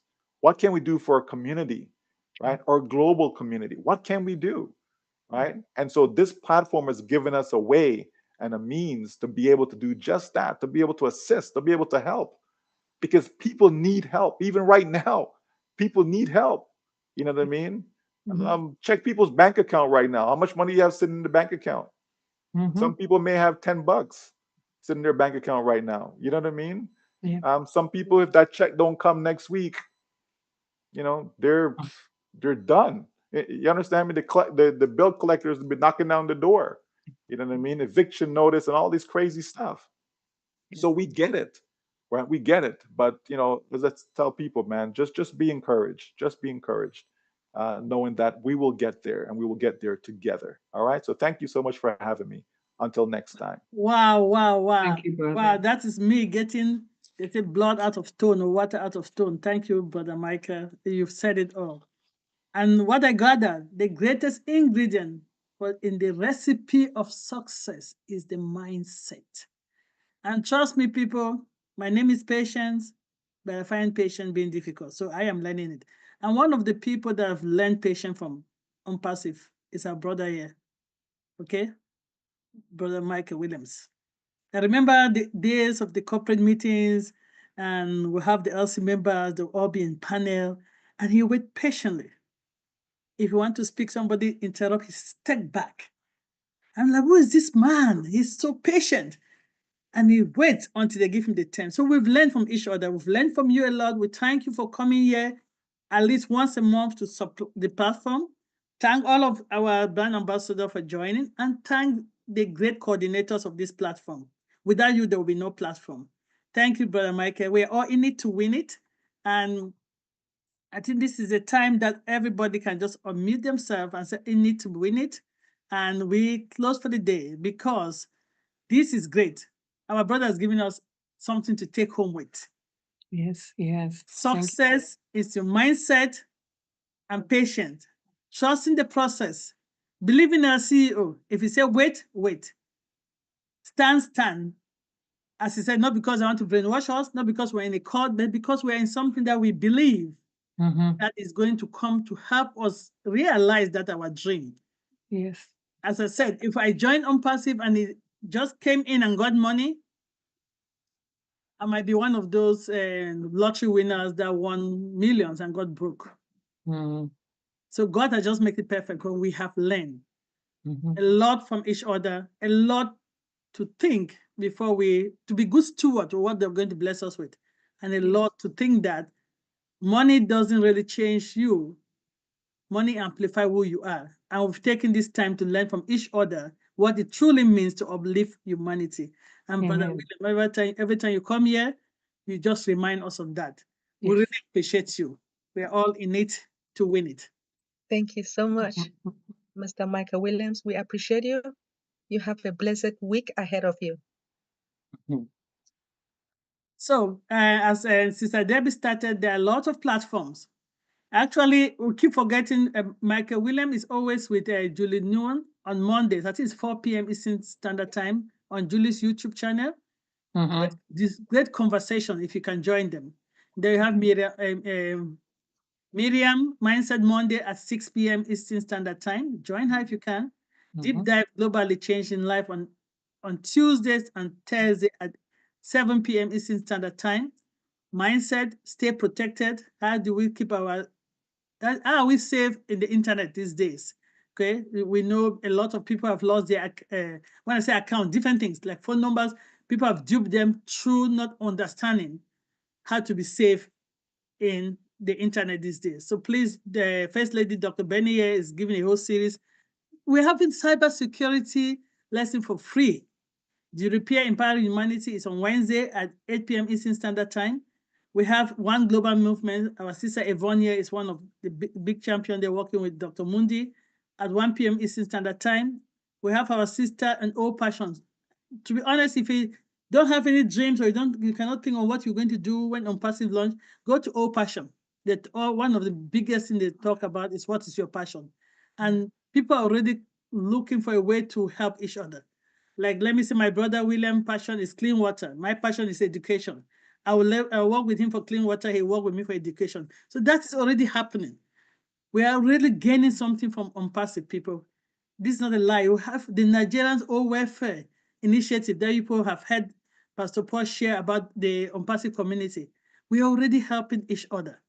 We're not waiting until the apples are coming. We've learned that we can start doing things with the little we have. If you cannot do it with the little you have, trust me, you will not be able to do it with the measure you have.